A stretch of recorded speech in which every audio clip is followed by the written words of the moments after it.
I'm experimenting with doing meetings with my dog home. So we're keeping our fingers crossed that he's on his best behavior.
Hi, Marie.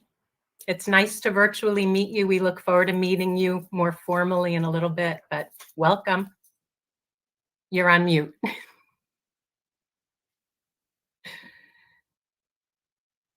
But welcome.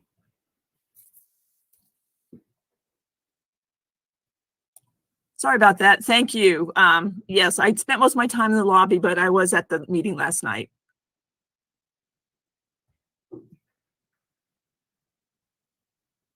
Okay, looks like our group is getting on board. Good morning, Commissioner Meal. Good morning. And good morning, Commissioner York. Executive Director Schmidt. Good morning. Mapping Consultant Mark. Legal team. Kathy. Hi. I'm sure our staff loves the late nights, early morning combo.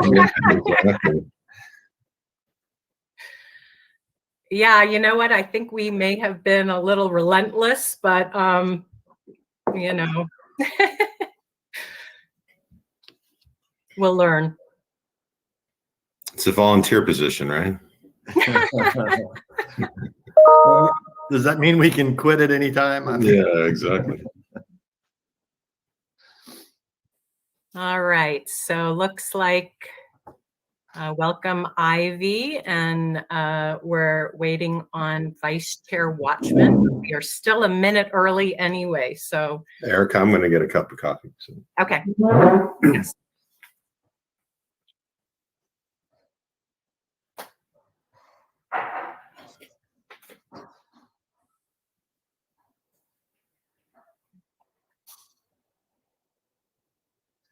Good morning, Vice Chair Watchman. Good morning.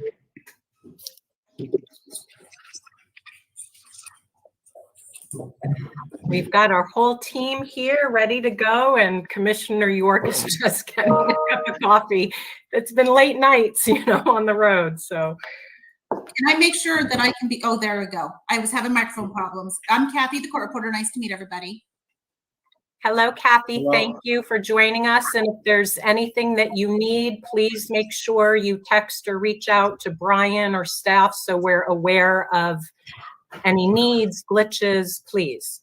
Okay, Erica, I just will tell you that I have like 5 people bunched in a tile, so they're not individually shown on my screen. So if everybody can please just announce who they are speaking, because I will not know, but based on the tile being combined. Okay. We will do that. Okay, I believe we have everybody on board. Oh, no, Commissioner York. Hold on just one sec.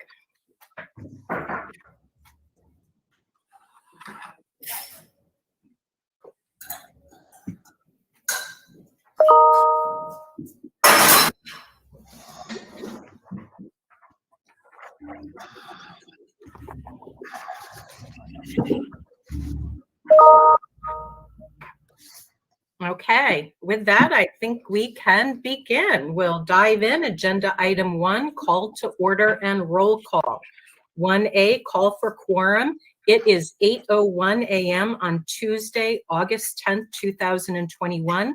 I call this meeting of the Independent Redistricting Commission to order. For the record, the Executive Assistant, Valerie Newman, will be taking roll. When your name is called, please indicate you are present. If you're unable to respond verbally, we ask that you please type your name. Val. Thank you, Madam Chair. Vice Chair Watchman. Present. Commissioner Lerner. Present. Thank you. Commissioner Meal. Present. Commissioner York. Present. Chairperson Newberg. Present. And for the record, we also have in attendance Executive Director Brian Schmidt, Deputy Director Lori Van Haren, Public Information Officer Michelle Crank, our Community Outreach Coordinator Marie Chappell, and from our legal team, we have Eric Spencer and Brett Johnson from Snell and Wilmer, Roy Herrera and Jillian Andrews from Ballard Spar. Our mapping consultants, we have Mark Flahan from Timmins, Doug Johnson from NDC Research, Ivy Beller-Sikansky from NDC Research, and Kathy Taylor, our transcriptionist. Thank you. Back to you, Chair Newberg. Thank you. Please note for the minutes that a quorum is present. Agenda item 1B, call for notice. Val, was the notice and agenda for the commission meeting properly posted 48 hours in advance of today's meeting? Yes, it was, Madam Chair. Thank you. Agenda item 2, approval of minutes from last week, August 3rd, 2021.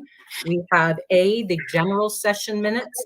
We have B, the executive session minutes, which reflected agenda item 7, our discussion of the rubric related to the constitutional criteria and the constitutional implications for that. Is there any discussion on the minutes? If there's no discussion, I'll entertain a motion to approve both the general session and executive session minutes. This is Commissioner Lerner. I move to approve both sets of minutes. Do I have a second? Commissioner York, seconds. Further discussion? We'll take a vote. Vice Chair Watchman. Aye. Excuse me. Commissioner Aye. Neal. Aye. Commissioner Lerner. Aye. Commissioner York. Aye. Commissioner Newberg is an aye, and with that, we approve the minutes from last week. And I'm just smiling because I'm trying to find all the boxes where everybody is. Thank you again, Val, for your minutes. With that, we'll move to agenda item number 3, opportunity for public comments. Public comment will open for a minimum of 30 minutes and remain open until the adjournment of the meeting. Comments will only be accepted electronically in writing on the link provided in the notice and agenda for the public meeting and will be limited to 3,000 characters. Please note, members of the commission may not discuss items that are not specifically identified on the agenda. Therefore, pursuant to ARS 38-431.01H, action taken as a result of public comment will be limited to directing staff to study the matter, responding to any criticism, or scheduling the matter for further consideration and decision at a later date. With that, we move to agenda item 4, discussion on public comments received prior to today's meeting, August 10th. And I open it up to my fellow commissioners.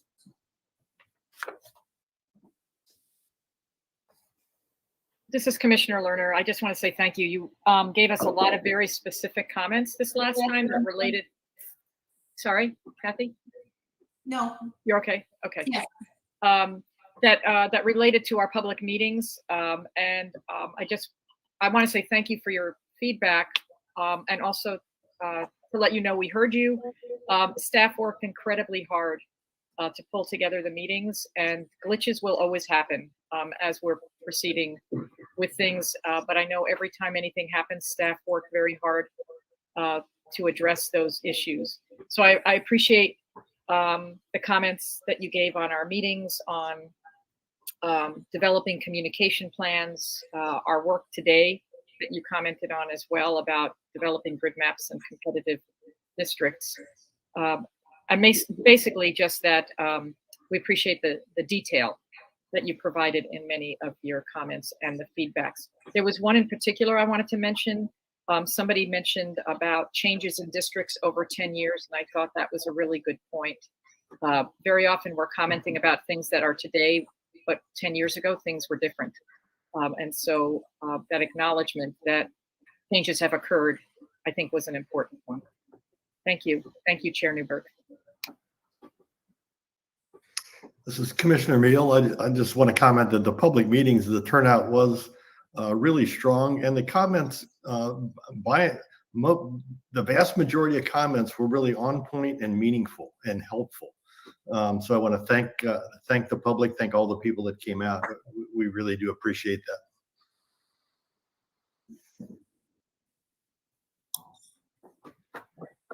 that. Madam Chair, this is Vice Chair Watchman. I too want to thank the public for participating in the public hearings. And yesterday, I think we heard a couple strong suggestions, and I'm not sure how to approach it. I think the two that I can think of is one. The first one is extending the submission for community of interest plans, and so we have a deadline coming up, and I heard that loud and clear, and so I'm not sure how to approach that as a commission. Yes, our schedule is truncated, partly because the census information was delayed, and so that is delaying and actually shortening up our entire process. And also I did hear, and I agree, and I just don't have an answer or solution, but we have not heard from all segments of our community. We had a couple tribal leaders, I think 3 or 4 at best, and there's about 20 others, and then the Black community, and then for the most part I heard a lot of comments from the Latino community. And so and I've been involved in tribal government for years, and usually the challenge to get out there, I think a lot of reservations are still closed right now just because of COVID-19 concerns. And so having public hearings out on reservations may not be possible right now, but at the same time, they are part of the Arizona public, and they're citizens, and and maybe we deal with it in the next round. But I am very interested in hearing more details from all segments regarding their community of interest. So those are 2 thoughts that rang loud and clear for me last night. And so I don't have a solution, and I hate raising problems, but we somehow need to think about that, and maybe it'll be dealt with in our schedule. So, but great comments, and it was good to see everybody show up for all 15 hearings that we had. So thank you, Madam Chair. And Vice Chair Watchman, this is Brett. The commission can discuss that under Roman numeral 5 on the agenda today, so we can address it. Thank you. Thank you. Anything you want to add, Commissioner York? Not to put you on the spot, but just in case. Well, I felt the feedback last night was that we weren't enough in market or in areas, but we also, from the commission standpoint, we spent a lot of time. We had 15 meetings. We had quite a few people show up. We had great participation on a written side, and so unfortunately we can't probably blanket Maricopa County as well as Maricopa County would like to be blanketed, where the bulk of the population for the state is. But overall, I thought we did a pretty good job. I know we're going to go back out to the state again with maps, and so I'm sure we're not going to go to the exactly same places as we did last time, and so we'll continue to listen. And from my standpoint, I think what the public is typing on our reviews is pretty informative, and continues to show that they're engaged and critical, of our actions, and we're doing the best we can. And I think last night was a good showing of what we're trying to listen for, and so that's kind of all I had. Yeah, It's a lot of information to absorb and digest. We have been working nonstop for 2.5 weeks. I do implore the public to give us some patience, just to, sift through what we're hearing, what we're not hearing, and to strategically come back to the community with explicit, game plans. But for now, given that it's just literally, I think, 12, 13 hours since we closed our last meeting, I'd like to share my take on what we've heard, synthesizing, what we hear through the web comments, and it bleeds into the next item, the travel tour. So I think it kind of comes together. Outreach. It is very clear that our community wants and needs us to extend and expand our outreach. We agree. I am so proud of our staff. It's not that they haven't done outreach. If you look at the empirical numbers of people showing up, responses, data we're receiving, I am so incredibly proud, but we promise it's not enough. We understand that. We've welcomed 2 new outreach coordinators who will help us with that strategic planning of how best to do outreach. Related to that, people have really expressed opinions, sometimes frustrations about travel locations and accessibility. We did pick, I think, the best first 15 spots. Our state is big, it's diverse, we're just scratching the surface. We are understanding who's showing up and we're understanding who's not showing up. And we will put our collective minds together. It'll be an agenda item and think through how we redistrict for the entire state of Arizona. Having said that, there's a premium on showing up because your voices are being heard. For those who feel that their voices aren't being heard, in addition to us thinking through our population and the gaps in the data we're receiving, we welcome your request to come to you to hear from you. I remember a stat I saw in the Arizona Republic just a few days ago, saying 13% of our state doesn't have broadband. 5% of that doesn't even have the infrastructure. That's a gap that we have to be thinking about. Other people for whom maybe these environments really don't work for them. Please submit information through our website. We have to vet the requests. We want to make sure that the community that is asking us to, invest time meets a basic level of threshold that will be relevant to redistricting. And that's just a reality. We have limited time and bandwidth. We want to ensure that the conversations are going to be constructive and add to the information that's helpful for us to meet your needs.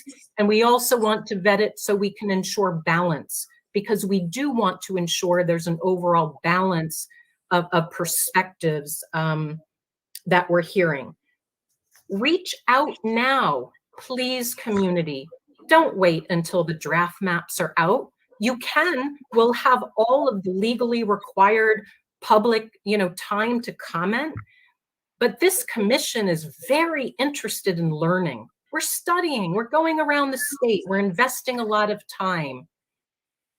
Weigh in now so that when we're continuing our tour, we always have the information that you're sharing with us in our perspective. And I'm sorry, I'm almost done.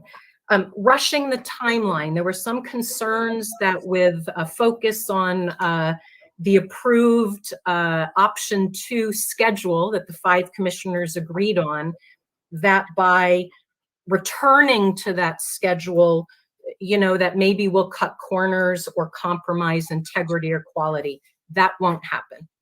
Will not happen, but we need to stick to deadlines because decisions and the information, it only gets increasingly, more complex, not simpler.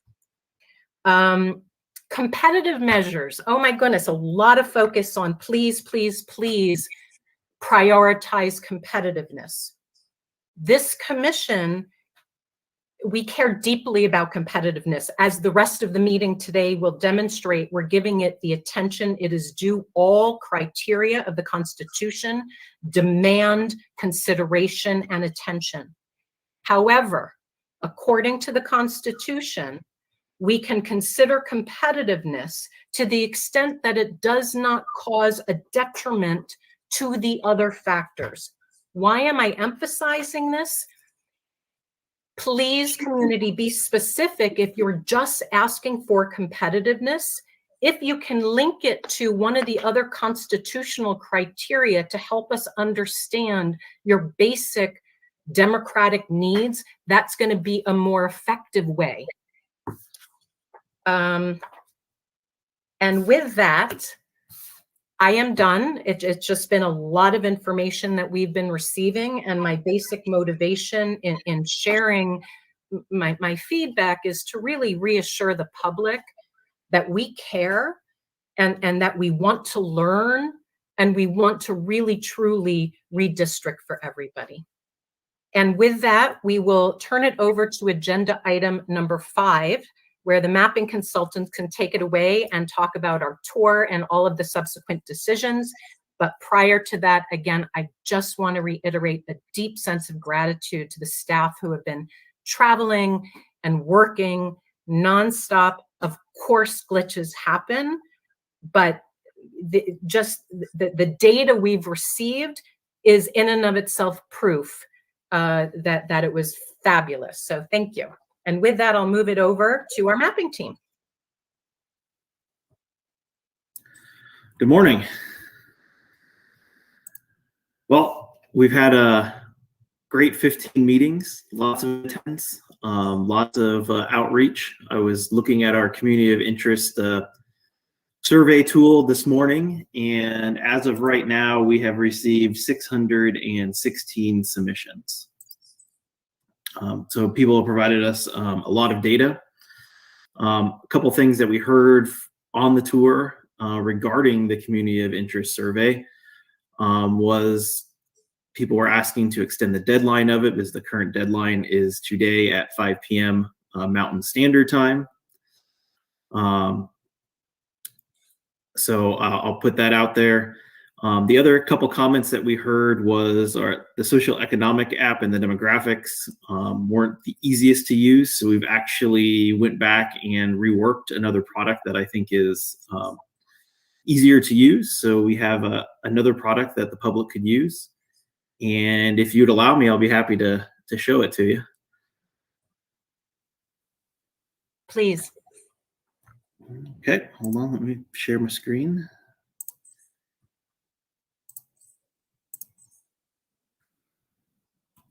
Can you see the screen now? Yes, we can see it. Okay. So this is a story map, same data that was in the web app builder for the social economic report. You can scroll down and it gives you a quick intro, talks about the data, shows you a pop-up box here, shows you the different demographic points that are here. And then what we have done is we have divided up into big buttons that you can click when you want to see the population variables. So no more having to go to a different window. You can click on it. We can see the entire state. There are sections of Arizona where there is no data, so we decided to gray that out. Instead of showing 0% as blue. So we think that'll make it a lot easier to scroll through them. All you need to do is click the different buttons. There's also places of interest. If you wanted to click in some of them, it'll take you directly to it. For language, it's again, big buttons. You can zoom in by either hitting the buttons over here, and you can see everything starts to change. I believe it is a lot more responsive for everybody. And you can click on it and get the pop-up And you can see it gives you the entire demographics for that block. So not only do you get to see the chloropleth map of what you're looking at, you can also see the entire demographics for that section. So I think this will make it a little easier for the public to consume. So you now have 2 products out there. And then the last couple of demographics. And you can see that it now draws at the entire state of Arizona. That's what I got for you on the second version of the social economic report. I will work with Brian on putting it on the website. Are there any questions about that? Mark, this is Commissioner Meal. On the community of interest survey where we've had people ask us to extend, how much could we extend that deadline without hampering your work?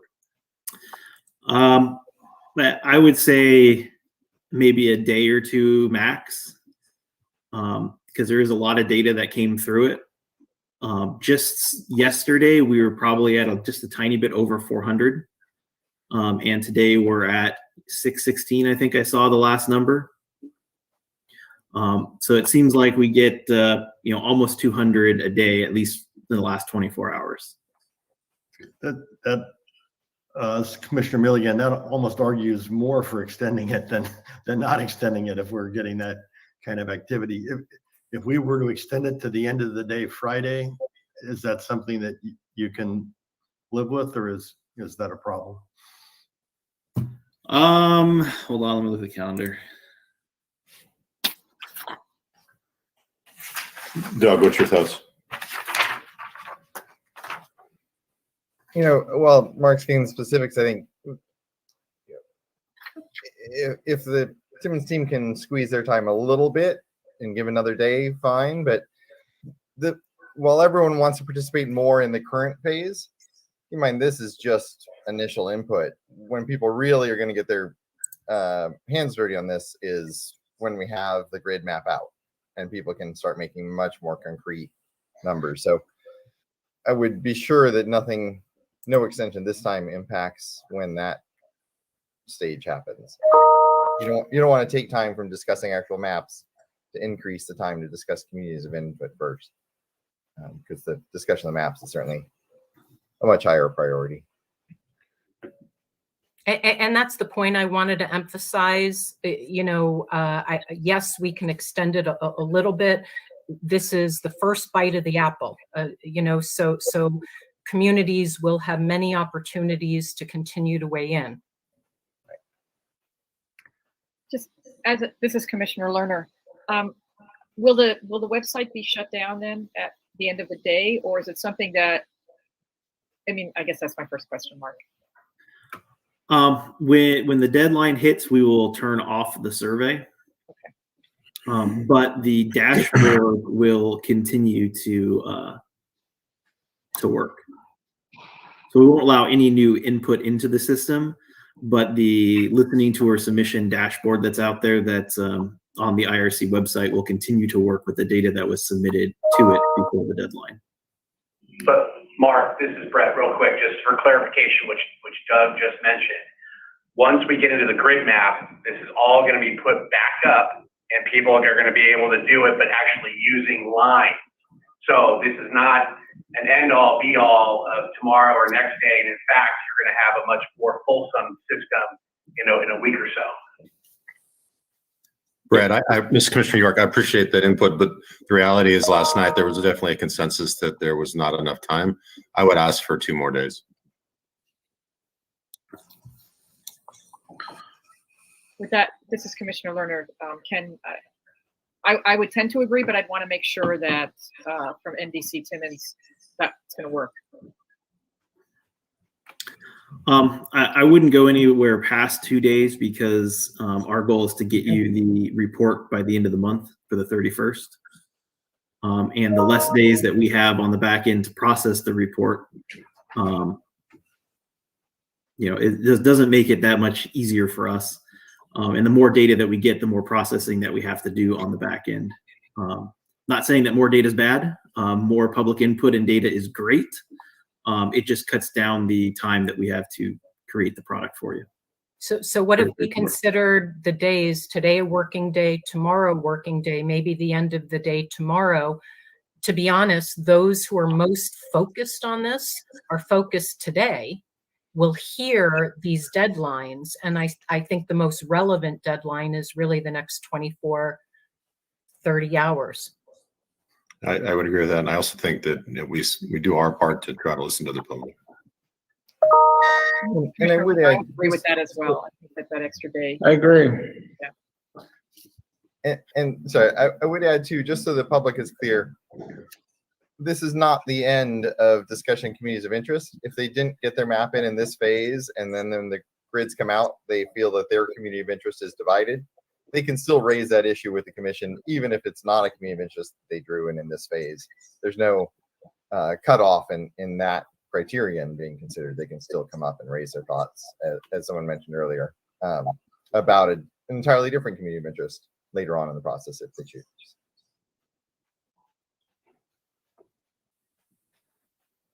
So Well, it sounds like, Madam Chair, yes.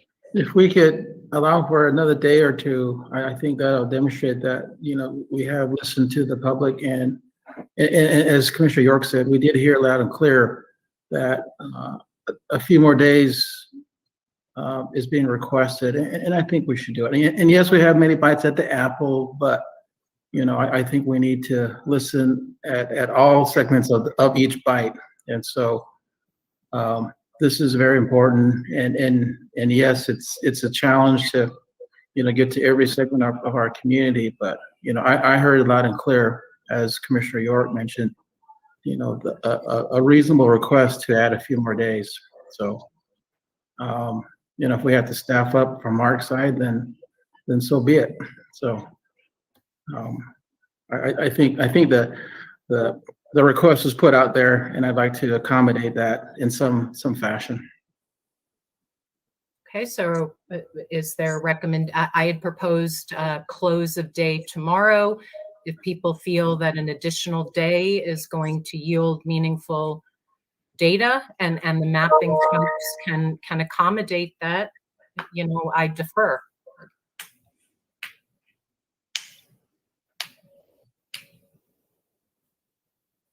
But from the Timmins side, we're okay with an extra day. This is Commissioner Meal. I make a motion that we extend the deadline until the end of the day, Wednesday. And just for clarification, is that 5 p.m. or is that midnight? 5 p.m. And just for clarification from a legal side, just to be clear on the agenda, we're doing this under 5. You all are doing this under Roman numeral 5A. Okay. Commissioner York. Go ahead.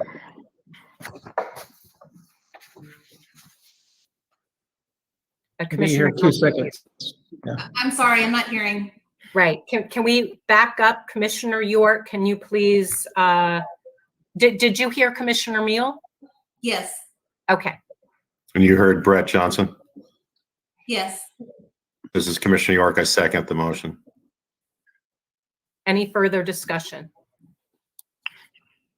Okay, with that, we will take a vote to extend the deadline to 5 p.m. Wednesday, tomorrow, August 11th. Vice Chair Watchman. Aye. Commissioner Meal. Aye. Commissioner Lerner. Hi. Commissioner York. Aye. Commissioner Newberg is an aye, and the Community of Interest Survey has been extended till tomorrow at 5 p.m. With that, mapping, please continue. This is Commissioner Lerner. Can I just make one comment? I just want to say thank you for the story maps. I've used story maps in the past. I think that is easier for the public. Certainly was easier for me in work that I've done. So I'm glad that you heard that from the public and modified, added another way for people to get to it in an easier way. So I appreciate that. Just wanted to comment on that. You're very welcome. Okay, so the next thing on our agenda Or is there any other questions about the listening tour that we just had for me and the commissioners? No? Okay. Is training dates. So talking about getting the commissioners training for the redistricting system. I know we've talked about that a couple different times. Like to be able to try to figure out some dates to get you guys training. And I think that's sort of a question for you guys, is that we need to come up with training dates because the clock's sort of ticking down. So we want to get that on the books so I can get that scheduled so we can make sure that that we're successful for that. How much time do you need? And when is the optimal time to do this, please? I would say it would be, that's a good question on the timing. I'm trying to think about that. I'm thinking maybe 2 to 4 hours. What do you think, Doug? Yeah, that should be plenty. Yep. And from the perspective of training, it would probably be the end of next week, if possible. We're making a modification to the redistricting system on the 16th. So that gets rid of the first couple days of next week. So either the end of next week or the week of the 23rd, 24th. We have a couple options in case our schedule doesn't allow it. And then the other thought I thought, is it in person or is it online? It would be in like a setting like this. And then like a Zoom or a Google Meet. Okay. And do we have to do that in a public meetings format, or do we just do it, schedule a time with you? I'll let Brett comment on that one. Well, it depends on what the commission chooses. If it's going to be individual, then it's just regular training that you have with the staff. If we're doing it as a group, then we're going to have some notice requirements. Yeah, our initial discussion up to now, just as a reminder, is our sentiment was for us to do this collectively. And so therefore, you know, it would be subject to open meeting laws and all of the protocol that goes along with that, which is fine. I mean, yeah, I would definitely suggest doing it as a group, not individual.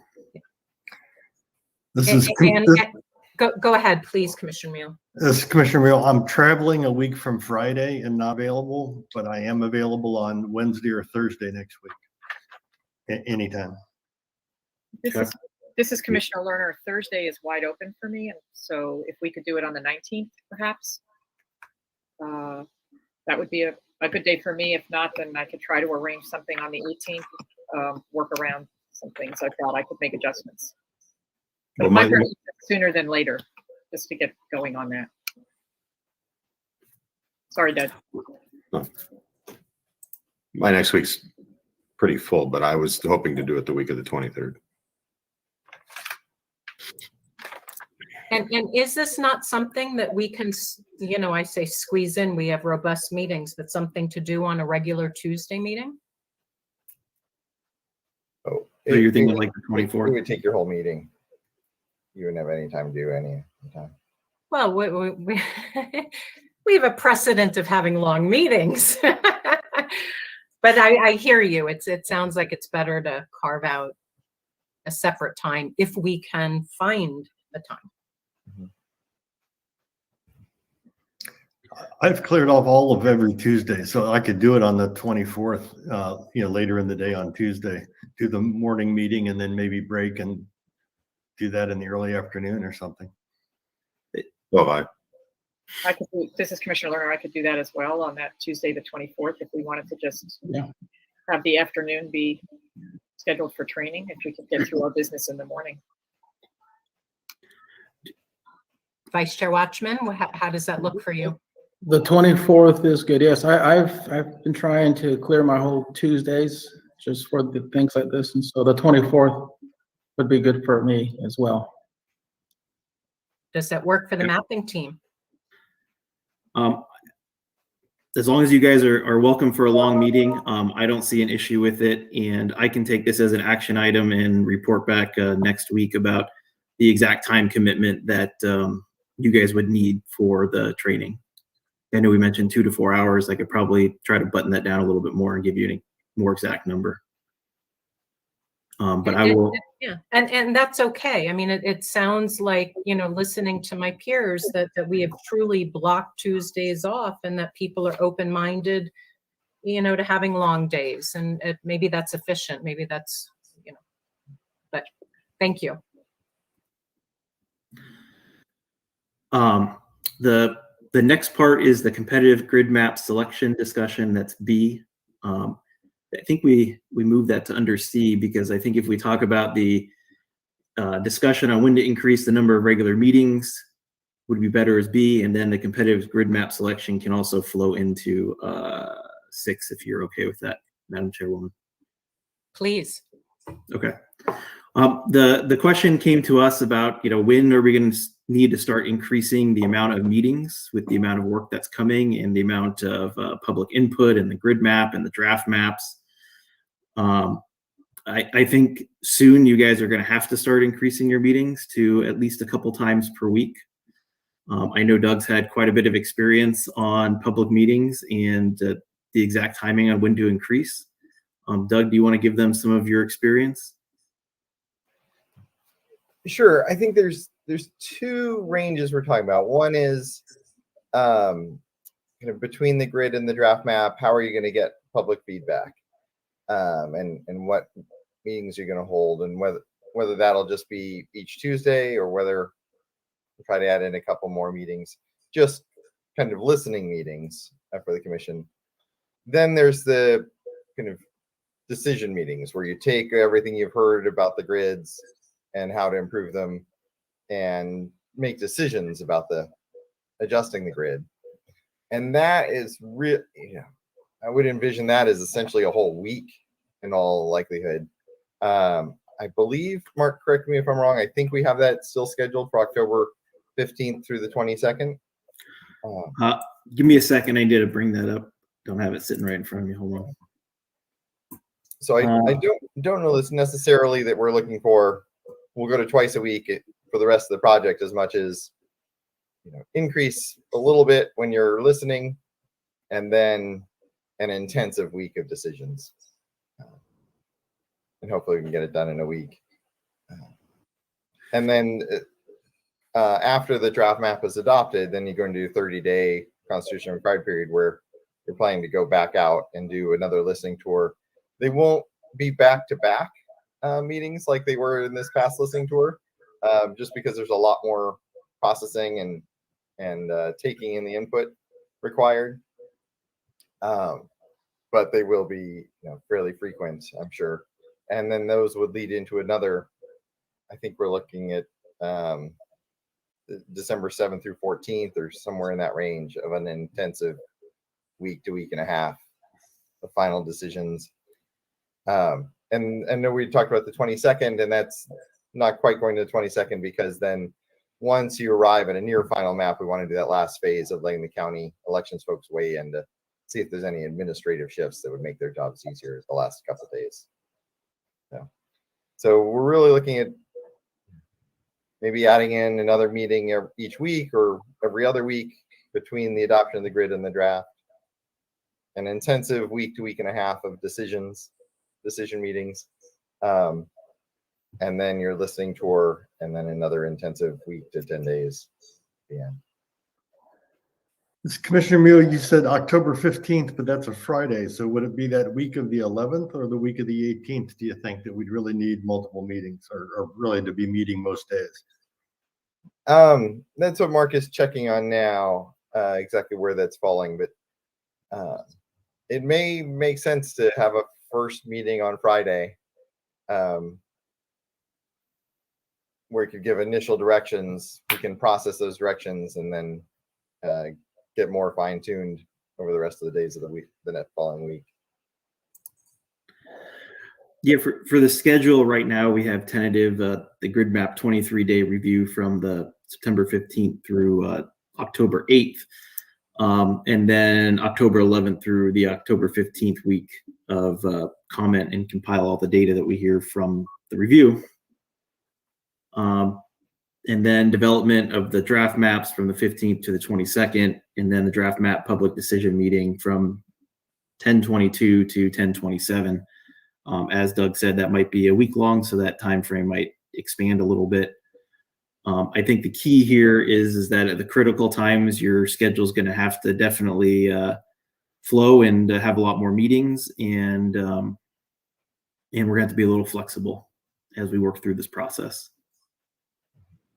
This is Commissioner Lerner. I appreciate this discussion because I'm always worried about how are we going to, if we do need something, how do we fit that in? I wonder if we could put in a tentative schedule of a second day every other week or every week that we may cancel, but that way we're holding some time during that period when we're receiving the grid map comments, prior to that, the 23-day review, when we might be wanting to talk about some of the things that we've heard.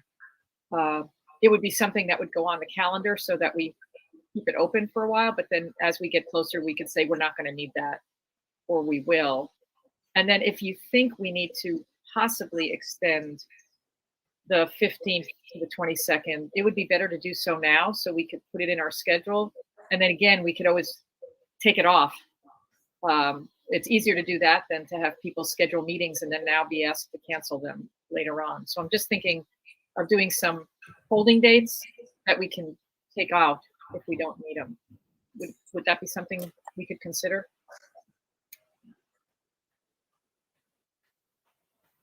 I think that makes perfect sense. I think it would help us, the five of us, to know Tuesdays, we all know we block off. Is there an alternative date that we can more reliably lean on in these times when it's more frequent? I don't know if we have the bandwidth now, if people know their schedules to chime in, or we can also have Brian circle back to everybody, but I'm open. From the discussion, this is Commissioner Mio, it didn't sound like we had the need for a second meeting until we had the intense time, which really sounds like it'll be from October 15th to the 27th or so. And that we probably all need to just totally block off that period of time, or pretty near it. That most days in that week and a half period, we're going to want to probably try to get together. So this is Commissioner Lerner. I thought I was misunderstanding Doug, maybe. I thought he said we might have to extend a few days here and there. And so that's all I was reacting to. Maybe I misunderstood. But I was thinking if we were going to have that, maybe we should do it now and then cut it first. So Doug, can you clarify that? I may have misunderstood. Yeah, so the thought is between adoption of the grid and the intensive meetings on the draft, the commission plans to take hopefully extensive public input on the grids and how they should be adjusted to meet the constitutional criteria. So the commission has decided to do that through a regular hearing process rather than a listening tour, which I think makes sense. So it would be beyond your usual business meetings, because obviously you want to take public testimony during these times, so the public can share their thoughts on their suggestions. They don't have to share it verbally. Obviously we'll have a ton of technology options for them, and that is certainly optimal. But yeah, I think you won't be able to do that just in Tuesday mornings, whether you make every Tuesday very long or whether you add a second day, I think would be the two options facing you there. It'll be helpful to me. It may not need to be every week. It could be every other week. And it would be helpful to clarify when we talk about scheduling additional meetings, which ones are business meetings where we're focused on decision making and processing and that kind of stuff, versus public hearing, because I see that as a different bucket. Just so we're all on the same page with what we're scheduling and how it fits in.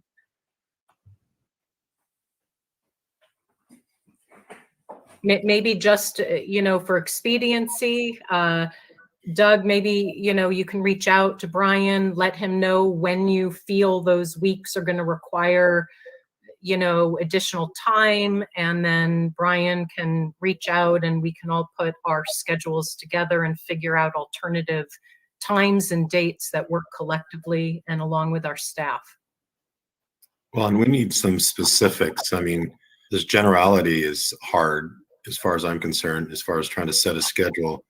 I mean, give us your optimal situation and your least optimal situation specifically with Brian, and then we can adjust and try to sort of come back and give him, some sense. But I mean, if I look at your schedule, 10:28 to 10 to 11:30 draft map hearings, that's a really broad swath of time.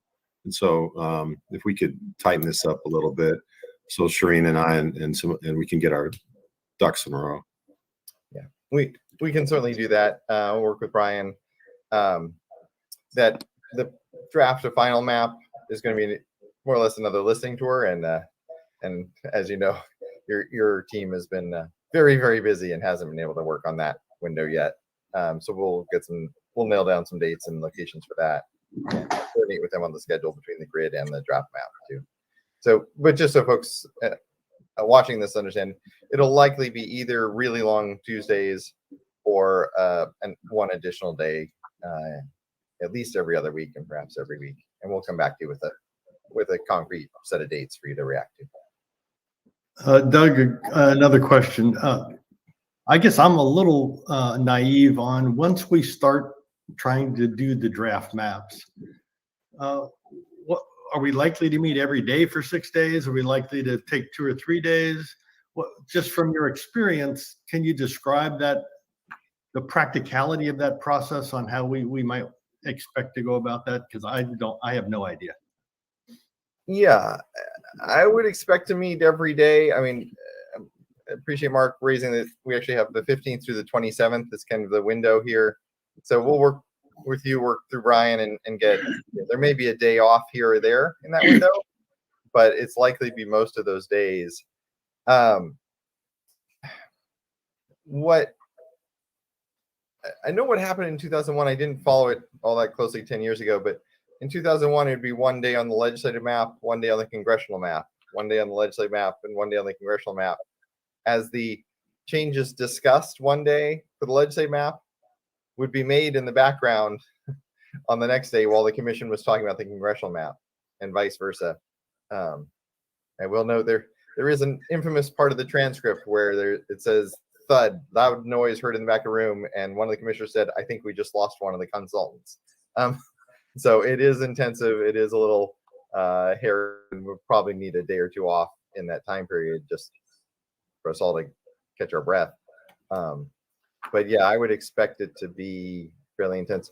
And part of the reason to plan for 2 weeks is we just don't know the dynamics of the commission, how the dynamics of the public input, how quickly we'll be able to get to consensus or to at least to a vote on that draft map. So it's better to allow plenty of time. And if we finish early and the public can start reacting to the draft map, fantastic. But certainly we have to get the job done one way or another. Thank you, Doug. This is Commissioner Lerner. So part of what you'd be doing is once we decide on the competitive, whatever we're going to be doing, the competitive factor that we're going to be looking at, you'd have to be rerunning that after each map. That's part of the issue, right? In terms of giving us live data of how does it impact contiguity and compactness and all that. So that's part of that. Every other day, we'd be looking at some of that data set. So at one point, and I'm not trying to get a lot more meetings. I'm just trying to be concerned about, it's very difficult for us to schedule meetings in the last minute because of everybody's schedule. So as you're thinking about the days that we need to meet, if you think that there's a chance we'll need more days out of that week, can you please add that in there as tentative, saying please reserve these 2 days and those 2 days, and then if we don't need them, we remove them. But my concern is it's difficult for everybody to set them aside a week or two in advance very often versus a month or two. But that's part of it, right? We're going to be looking at live data each time. So we'll be looking at maps, and then we're going to be waiting for you to come back with here's what the data shows now that you've made these changes. Is that correct? Definitely. And one of the dynamics of these meetings is, you'll look at each region, you'll get testimony from different regions, and you'll say, okay, in Yuma make this change, and in Tucson make this change, and we'll, nail that each of those individual changes down and get your specific direction with notes about why that ties back to the constitutional criteria. But then balancing those changes in the middle, it takes almost as long, but isn't really substantive. I'm picking random areas, but so there would be time where we would go off and kind of make all the different pieces of the puzzle that you've given direction on fit together into one puzzle. And so that's where kind of there's processing time and we may switch maps. I think it would be helpful, as we discussed earlier, for Doug, if you don't mind sharing with Brian just your best recommendations, not the perfect plan, but best recommendations for frequency and the timing.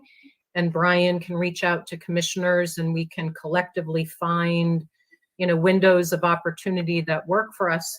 And I would actually say maybe not just focus on October, but we know this is coming up later in the year as well. And so if we're going to be coordinating calendars, let's go all in. Yep, will do. Thank you.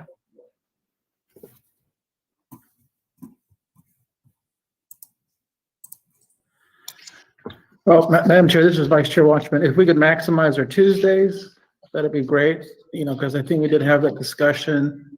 Right. And so I've been trying to guide my scheduling for at least the balance of the year and set aside Tuesdays all day, for this important work that we're doing. So keep that in mind. Yeah. I think we're all on board with long Tuesdays. Is there anything else with agenda item 5? I mean, it's with mapping. I mean, you're up again with number 6, and I don't know how to kind of bifurcate what's what. So I defer to you. Yeah, I think item 5B, competitive grid map selection discussion, and item 6, presentation discussion and potential action concerning competitiveness measures and grid map selection decisions sort of go together. As long as you allow it, I think it's safe to go to item 6 with Doug. Unless there's any other comments or disagreements, please do. And if I could, I would suggest we switch the two and do the grid first, if that's okay. Sure. Okay. So not a lot to present on the grid. We spent a lot of time on it last week. Hopefully you've all had time to think about it and think about what options you think make sense. Just as a quick reminder, our suggestion is to pick a starting point, either in the center of the state or in a corner, and that can be randomly chosen, or you can give direction on that, and then pick a direction, whether we want to go clockwise or counterclockwise from there as we put this grid together. So happy to chat in more detail if you want us to revisit anything about it, but that really is the discussion and decision on the table before you. Okay, I'm gonna throw out a proposal, or no, I'm gonna listen to Commissioner Lerner first. Sorry, no, I was going to actually say Commissioner Meal had a proposal last time, and then Commissioner York, and I was fine with pursuit moving forward, but I'd love to hear from you, Chairwoman. Oh, mine was just as random. I was going to say, let's start in the middle. And you know how you go counterclockwise, there's that little loop, but I'm open to other preferences. My interest is random, cleaning the slate and dividing up the districts into equal population per the constitutional guidelines. So that's what's on my mind. Commissioners. So this is Commissioner Meal. I'll make a motion to try to start it. So I move that we direct our consultants to develop a grid map that is starts in the middle of the state, goes counterclockwise, has equal population. And I think that's it.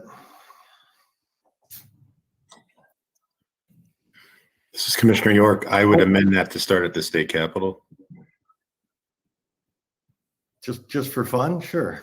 And the other element was and respect county boundaries to the extent reasonable. Do you mean state capitol down in Phoenix?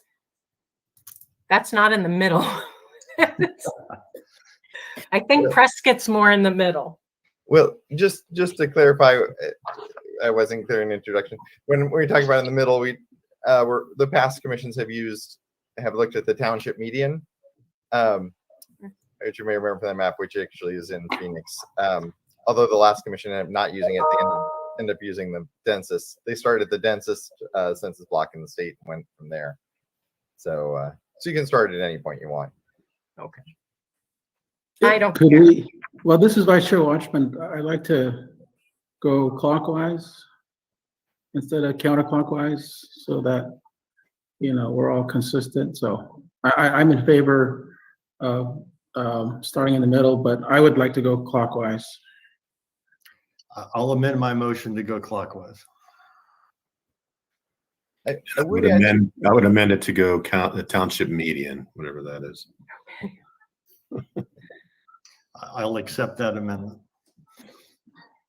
I would note, just so it's clear, part of the reason to start in the urban area is wherever you start is actually going to be divided 4 ways.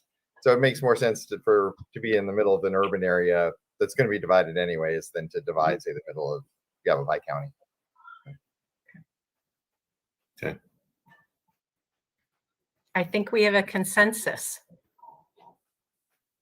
Starting in the middle per the geographic, latitude, longitude that Doug feels is adequate, and then going clockwise. Mm-hmm. Okay, so do we have a motion? Can I just clarify? Not up to me, but at the township median or as close as we can in the census geography to that point. Yes. Yes. Yes. So I think I have a motion, so we need a second and a vote. Okay. Do I have a second? It's Commissioner Lerner. I'll second that. Okay, we'll open it up for a vote unless there's further conversation. Vice Chair Watchman. Aye. Commissioner Meal. Aye. Commissioner Lerner. Aye. Commissioner York. Aye. Commissioner Newberg is an aye. With that, we approve the grid map starting in the township medium and rotating clockwise. And we're super excited for the map. And just with equal population and respecting county boundaries where practical. Yes, Correct. both of those are in the Constitution where it says equal population. Then we use tracts which do follow county lines. Thank you for that clarification, Commissioner Meal, just to make sure that we're all on the same page. And yeah, great. Okay. Okay. Just take a note there on that, and then okay. So now competitiveness. Let me launch in. So I'm going to start discussion kind of with this is obviously a big topic and has a lot of impact on the process. So I'm going to try to summarize what's been covered in the past few presentations. It's not another power outage, is it? Or fire alarm. Okay. No, it's my phone buzzing. Sorry. Oh, okay, good. Okay, so I'm going to go through and summarize the presentations that you've had so far, because I think, as you've noted, the level of public interest is rising rapidly in this process, and we're happy to see that. And then offer some not specific recommendations, but kind of the shape of how a motion or decision could take. And my thought is, you'll see I have suggestions for what would be included in your motion in terms of form, not substance. And then after you have discussion, and get a sense of where you want to go, I can certainly help you put that into a concrete motion and specifics as much as you need help with that in order to make it actionable by us and the Timmins team when they'll be able to incorporate that. So with that, I will I have my good map. I'm going to share my screen and leap into the presentation. Okay. So again, competitiveness in Arizona is unique in the form of the constitutional requirement that it be considered. You see on the screen the language from Prop 106. To the extent practical, competitive districts should be favored, or to do so would create no significant detriment to the other goals. So that achieving that goal is what we're looking at. How do we measure whether we're achieving it or not? First, summarizing what's been done before. The IRC 1.0, or as we've been calling the 2001 Commission, used 4 measures. They looked at party registration and the difference between the two parties, and also whether or not the third party vote registered percentage was larger than the difference between the two parties. They looked at what they called the Arizona Quick and Dirty, or AQD, which was just a straight average of the last 2 election cycles corporation commissioner elections. They used a fairly sophisticated statistical tool called Judge It, certainly sophisticated for the time. That used a big kind of regression analysis to try to predict election results. And then they used averages of statewide office elections from the previous 2 election cycles as well. For party registration, and actually for everything, they ended up defining competitive as a general rule as being within 7%. So if the Democratic and Republican shares of the 2-party vote were within 7% of each other, essentially a 53-47 district would count as competitive.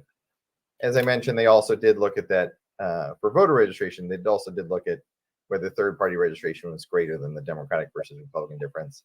And just as a historical note, third-party registration was growing quickly back then, but was nowhere near as large as it is today in Arizona.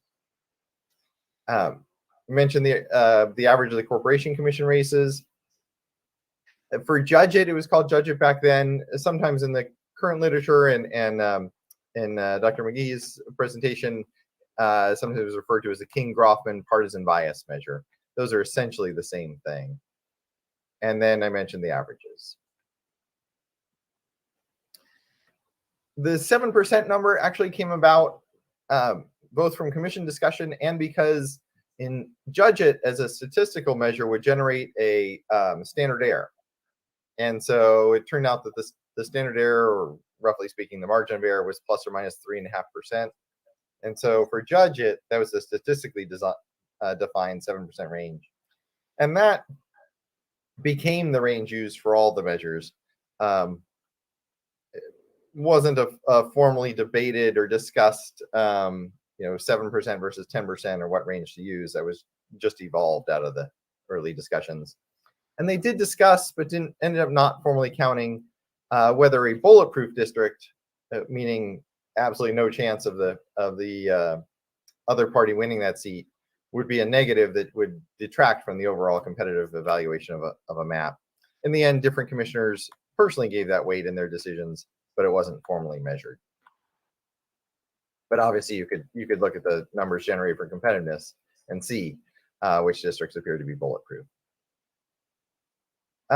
Just as a note, a useful quote from that era was they talked about the AQD and said corporation commission results were used because they're less likely to be kinds of races where there was lots of kind of candidate-driven variables coming into play. So especially back then, it was largely viewed as an election that people would vote based on the R or the D after the name. So it was viewed as kind of, at the time, a neutral measure of pure partisan lean. In terms of methodology and how the systems worked, the AQD and the voter registration numbers and the election result averages were live. You would, as you made changes to the map, you would see those numbers change. So it was instantaneous in the whole database, just like the demographics. For Judge It, to get those numbers, we did have to send it off. If we knew we were in the middle of a intense mapping period, we would have the professor that was running them on standby, and he could turn those around in about 4 hours when it was planned. If there was a map sent to him without pre-planning, it generally took about a day to get those numbers back. So there was a significant delay in it before we could actually get the Judge It numbers for a specific map back then. Jumping ahead 10 years, we get to the IRC 2.0, the 2011 commission, and they used 8 different averages of statewide election results from statewide elections from 2004 to 2010. Here's a list of all of them. The numbers are from 2 to 9. I'm not sure what happened to number 1, but they, in all their reports, they listed them as index 2 through index 9. So in case someone goes back and looks at their reports, I have followed their number in here for index 2 through index 9.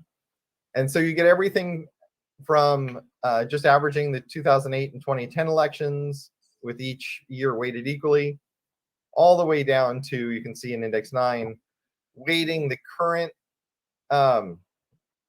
and the most recent back then, 2010, and the prior, the 2008 election equally, and then less weight to 2006, and adding in a party registration factor. So they got in, their averages got fairly interestingly weighted in trying to come up with more complex ways of looking at it. But again, because these all are essentially averages, they were able to do these live. And they would, you can see the other consideration they would do at the end of index 9 is where one candidate can blue out the other side, where a candidate received more than 60% of the two-way vote, so the 20% win. They would not include that race. In order, the thinking behind that approach is something unusual happened in that race that may be candidate specific and does not reflect the overall partisan lean of a given area. So I'm not aware of, it's possible that they had one and I'm just not aware of it, but I'm not aware of any competitive definition of a range being competitive, like similar to the 7% used by the first commission. I think they just had those numbers out and they would generally refer to whether they considered districts or maps competitive. But I certainly, as I mentioned, certainly welcome any correction on that if I did miss something. The key thing was all those measures were live. They didn't have to send their maps off for any analysis. And so that kind of wraps up what's been done before. Looking at 2021 and the idea of simple options, you know, you've got voter registration, you've got an updated average of a selection of statewide election results. You'd have to pick which ones you want to do and whether you want to weight them at all. Although weighting tends to get out of the simple range if you're weighting specific races. And then, as you've heard, and I'll talk about it in more detail, there's this new idea, which is also very simple, which is look at a selection of statewide elections and see in a given current or given proposed district, did the Democratic candidate win some of them and the Republican candidate win some of them, and treat that as a competitive seat where both parties have a shot to win it. So those are all pretty simple. More complicated options that we've discussed at least briefly are what's sometimes called the seats votes bias or partisan swing approach. You can get into a responsiveness analysis with a slightly different look at swing. As I mentioned, the Judge It, now known more as the King-Groffman measure of partisan bias. I briefly spoke about declination, the weird kind of charting of the dots, which has a horrible name, but is more of a plan-wide measure of fair. It's actually more of a plan-wide measure of fairness than it really is competitiveness. And then you heard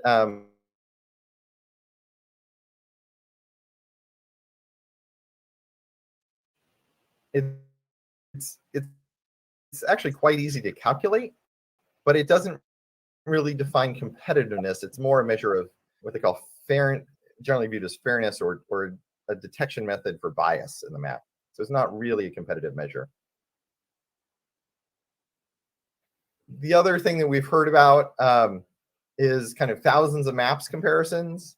Sometimes these are built through computer programs using a programming approach called Markov chain algorithms. And that's where you write an algorithm that attempts to set rules for the other criteria and then generate hundreds or thousands of maps. The trick is you still have to define a competitiveness score. This doesn't replace a competitiveness score. It's just a way of evaluating different maps. And then you run this algorithm and see, in each of the maps, how many competitive districts does it generate? I'm going to show you a chart of the end result of this, don't worry. And so you get this chart graph at the end, and then you look for where a specific map being considered falls in that range. So, for example, here you have a chart. You've got each of these vertical bars, the colored vertical bars, indicate how many of the thousands of maps came out with the competitiveness score given at the bottom. And so you can see that there's a few at each end, and then obviously more in the middle. And then so this is generated ahead of time, and you have this set chart of what are kind of the possibilities in Arizona. And then for each map, you would calculate a line indicated by the green arrow going to the red dashes going vertical, and you would see where that map falls on this chart. Now, Professor Duchin, who's one of the country's top experts in this methodology, noted that this is a very useful tool, but as she talked about, it's not a complete solution. You wouldn't want to kind of hand the whole decision over to the algorithm and just let it run, because you can get some weird quirks in how these algorithms work. Of course, you may divide up, a tribal reservation or another community of interest. Some weird things can happen that you wouldn't want to consider. So we run the algorithm. We generate the vertical bars here according to their scores on whatever competitive measure you choose, and then we chart each map and see, because that's fairly easy to get a competitive score for an individual map, and see where it falls. And does it fall generally in the mid-range of the thousands of maps option? And if so, that, as noted on the left, that would be considered relatively competitive, whereas a map falling at either extreme would be considered an outlier, and that generally in a negative way. So that's the idea of the thousands of maps tool being involved. Again, it doesn't replace choosing a competitive measure. You have to choose what competitive measure you're using to generate the thousands of maps, but it can be a measuring stick if you want to go there. But again, understanding it, this definitely falls in the more complicated side of things. The nice piece is that we do have a lot of partisan statewide elections as options to look at. I think we've actually had 2, 3, 6, 10, about 18 elections for statewide office, for individual statewide office, and then we've had all the corporation commission races. So there's a lot out there, only 2 of which were uncontested over the last decade.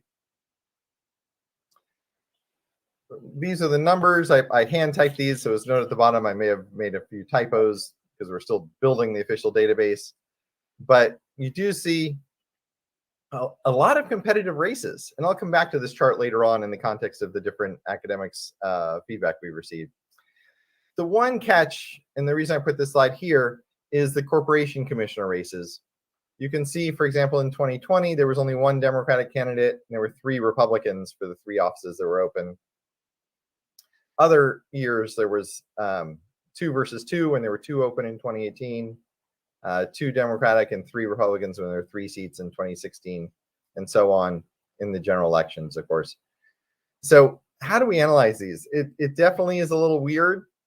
Candidate dynamics, campaign dynamics operate a little differently when you have multiple seats open, especially in kind of Arizona's special election scenario where you have single shot candidates running. So the math that we do if you choose to use the corporation commissioner election as for analysis is we just pick the top Republican and the top Democratic candidates. So in 2020, we would look at the 1,450,000 for the Democratic candidate, the 1,449,963 for the Republican candidate. We ignore the other two Republican candidates. You just pick the top line for Republican and Democrat and treat it as a single seat election if you're going to look at it. So that is a twist that I do want to mention about whether or not we want to use that race going forward. Next, I'm going to summarize and pull some key points out of what our academic panel mentioned. I do want to add a disclaimer. These are my summaries of them. If people want to see their exact comments, and these are all people that do a lot of expert witness work. So hopefully future lawyers won't rely on my summaries and will go to their original materials to see exactly what they said. And we do have materials in writing from each one of them as well that are available. First, just going in the order Dr. McGee talked about, he agreed with the general discussion that had been held on the importance of explainability of a measure that the residents can understand. So that carries a lot of weight, and it definitely enhances the viability and the validity of your competitive rankings that you give to a map, and thus the decisions that you make in that process. His big point was that the presidential vote in a district is far and away the best predictor of congressional district results. So a lot of the math that he talks about relies heavily on that presidential vote. But he did note that in these days where we have such partisan extremes, there's not going to be a lot of variation if you use a presidential vote versus some other statewide election. He did highlight, and actually everyone agreed, the other academics agreed, the worst measure now is party registration, with independent being such a huge group. And independents, they're not necessarily in the middle. They can be they can actually be on the left or the right of the two major parties. The party registration numbers really are no longer a good measure of competitiveness in Arizona. Better than that, in his view, was some approach of averaging past election results, past statewide election results. And then his preference, as he talked about, was statistical regressions that look at historically how good have those statewide elections been at predicting how an individual district would vote, and then adjusting those past election numbers in order to accommodate any noise that was found in, for example, if a presidential candidate underperformed compared to what you generally expect, or the general partisan lean of the state, that may need, then the presidential vote for that candidate may need to be increased a little bit to give a more accurate prediction to account for that underperformance. So that was his preference, was to use this kind of the various statistical analyses methods. His first recommendation was to use this plan score site. As he noted, Professor McGee is a board member of Plan Score, and you may have actually seen in interesting timing. There just was a press release. The Campaign Legal Center, which sponsors Plan Score and really funds it, just relaunched this tool. I think yesterday or the day before.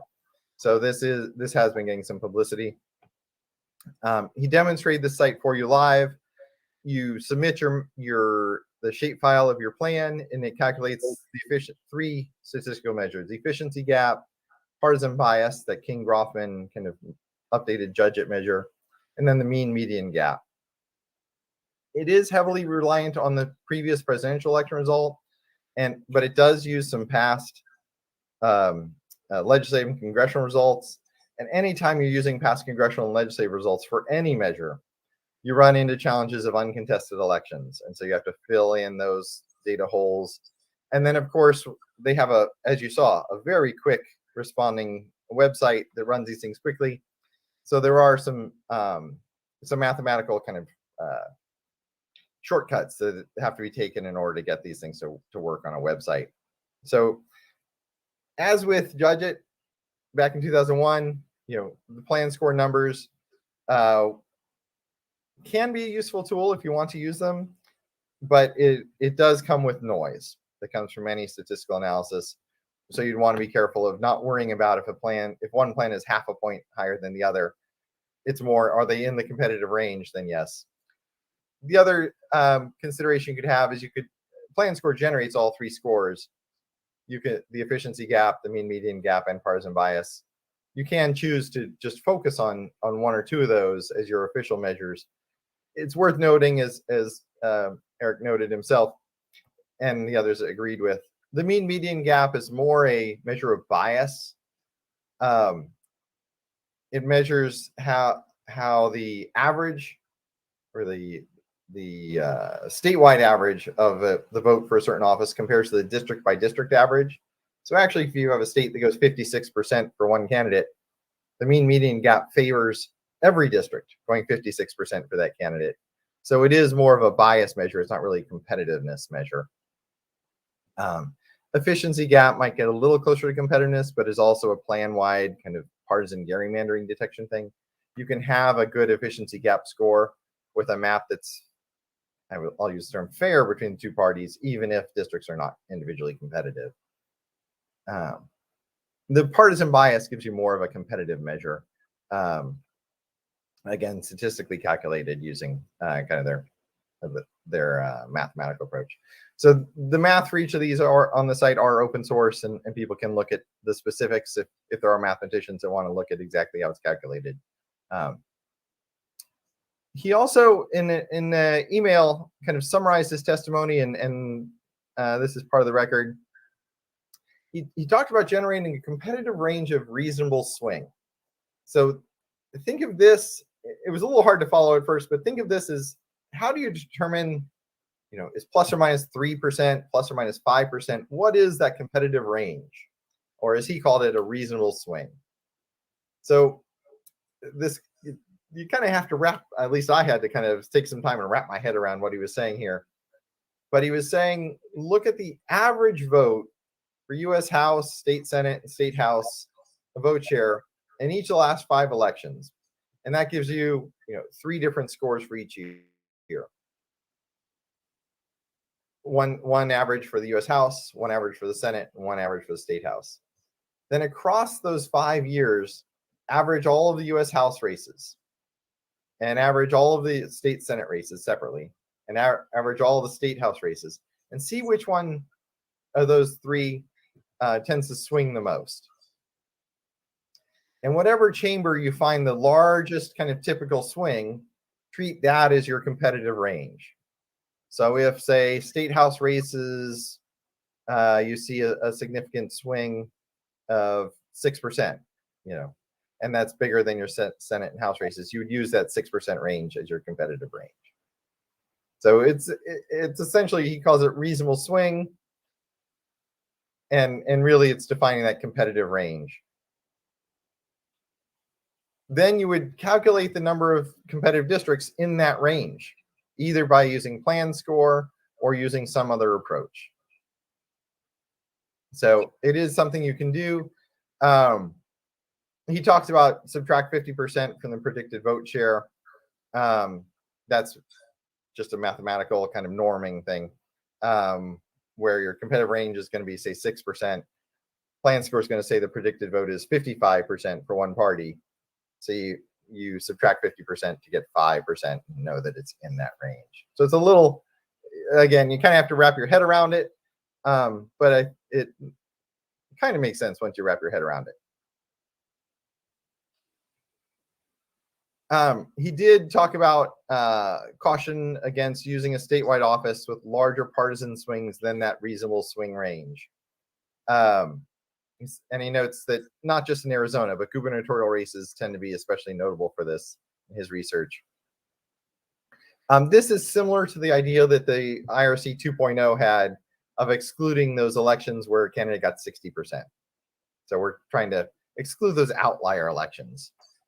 So I put together the next slide. He did not give specifics about which elections to avoid, but looking at that table that we saw earlier, to his point, the gubernatorial elections definitely are a larger, significantly larger margin of victory than in other elections.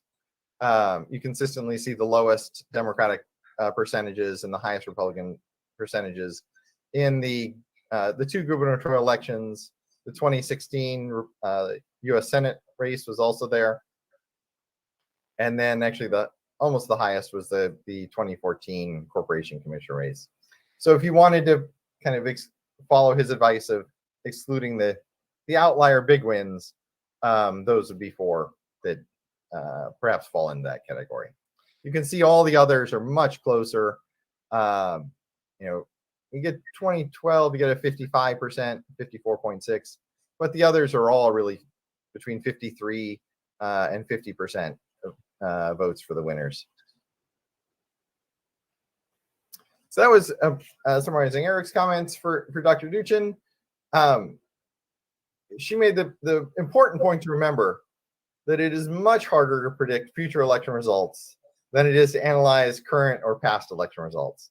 We can all come to a fairly quick consensus on which elections in the past 5 election cycles have been competitive. If we're looking back, it's relatively easy to figure that out. It's really hard to figure out how do we predict that going forward. In her opinion, using a selection of real-world election results, the actual election results, is clearer, more understandable, and essentially just as likely to be accurate as the more complicated partisan swing and other statistical measures. And coming back to that point that all the academic panel members mentioned, is it's really easy to understand that, hey, this district of the 8 elections we're looking at, or 12 elections we're looking at, Democrats won 9 of them and Republicans won 3 of them. So both parties could win, or vice versa. Doug, real quick, this is Brett. Can you reintroduce Dr. Duchin and her affiliation? Oh, yes, thank you. Yeah, I went back into that prayer. So yes, as a reminder, so she is the director of what's called the MGGG Redistricting Lab. I actually had to go dig to find out what that stands for. It says for Metric Geometry and Gerrymandering Group, but it's MGGG Redistricting Lab. It's at the Tisch College of Tufts University. And she's actually a consultant as well to the Michigan Independent Redistricting Commission. And she's working with lots of other groups across the country. So she's a Tufts University professor running an institute there that's very involved in redistricting work. So, so coming back to this, so she did, as I mentioned earlier, she's one of the nation's top experts on these Markov chain algorithms, but she emphasized, that gives a sense of what is possible, but you shouldn't rely on that to pick the plan. Putting too much into the algorithm values that are entered at the beginning. Obviously, there are a lot of statistical measures. Most of them, as I've noted before, were developed to detect partisan gerrymandering. Arizona, as I mentioned at the very beginning, is fairly unique in this emphasis on competitiveness. So we have to be careful to draw only what is useful in measuring competitiveness, not what has been developed for plan-wide partisan gerrymandering measures. And of course, we have the challenge that I'm sure everyone's fairly familiar with of more and more voters are living in areas with voters that vote similarly to them. So there is a natural tendency towards safe districts. And so then the challenge in drawing swing or competitive districts is to get a district that could be won by each party in different elections.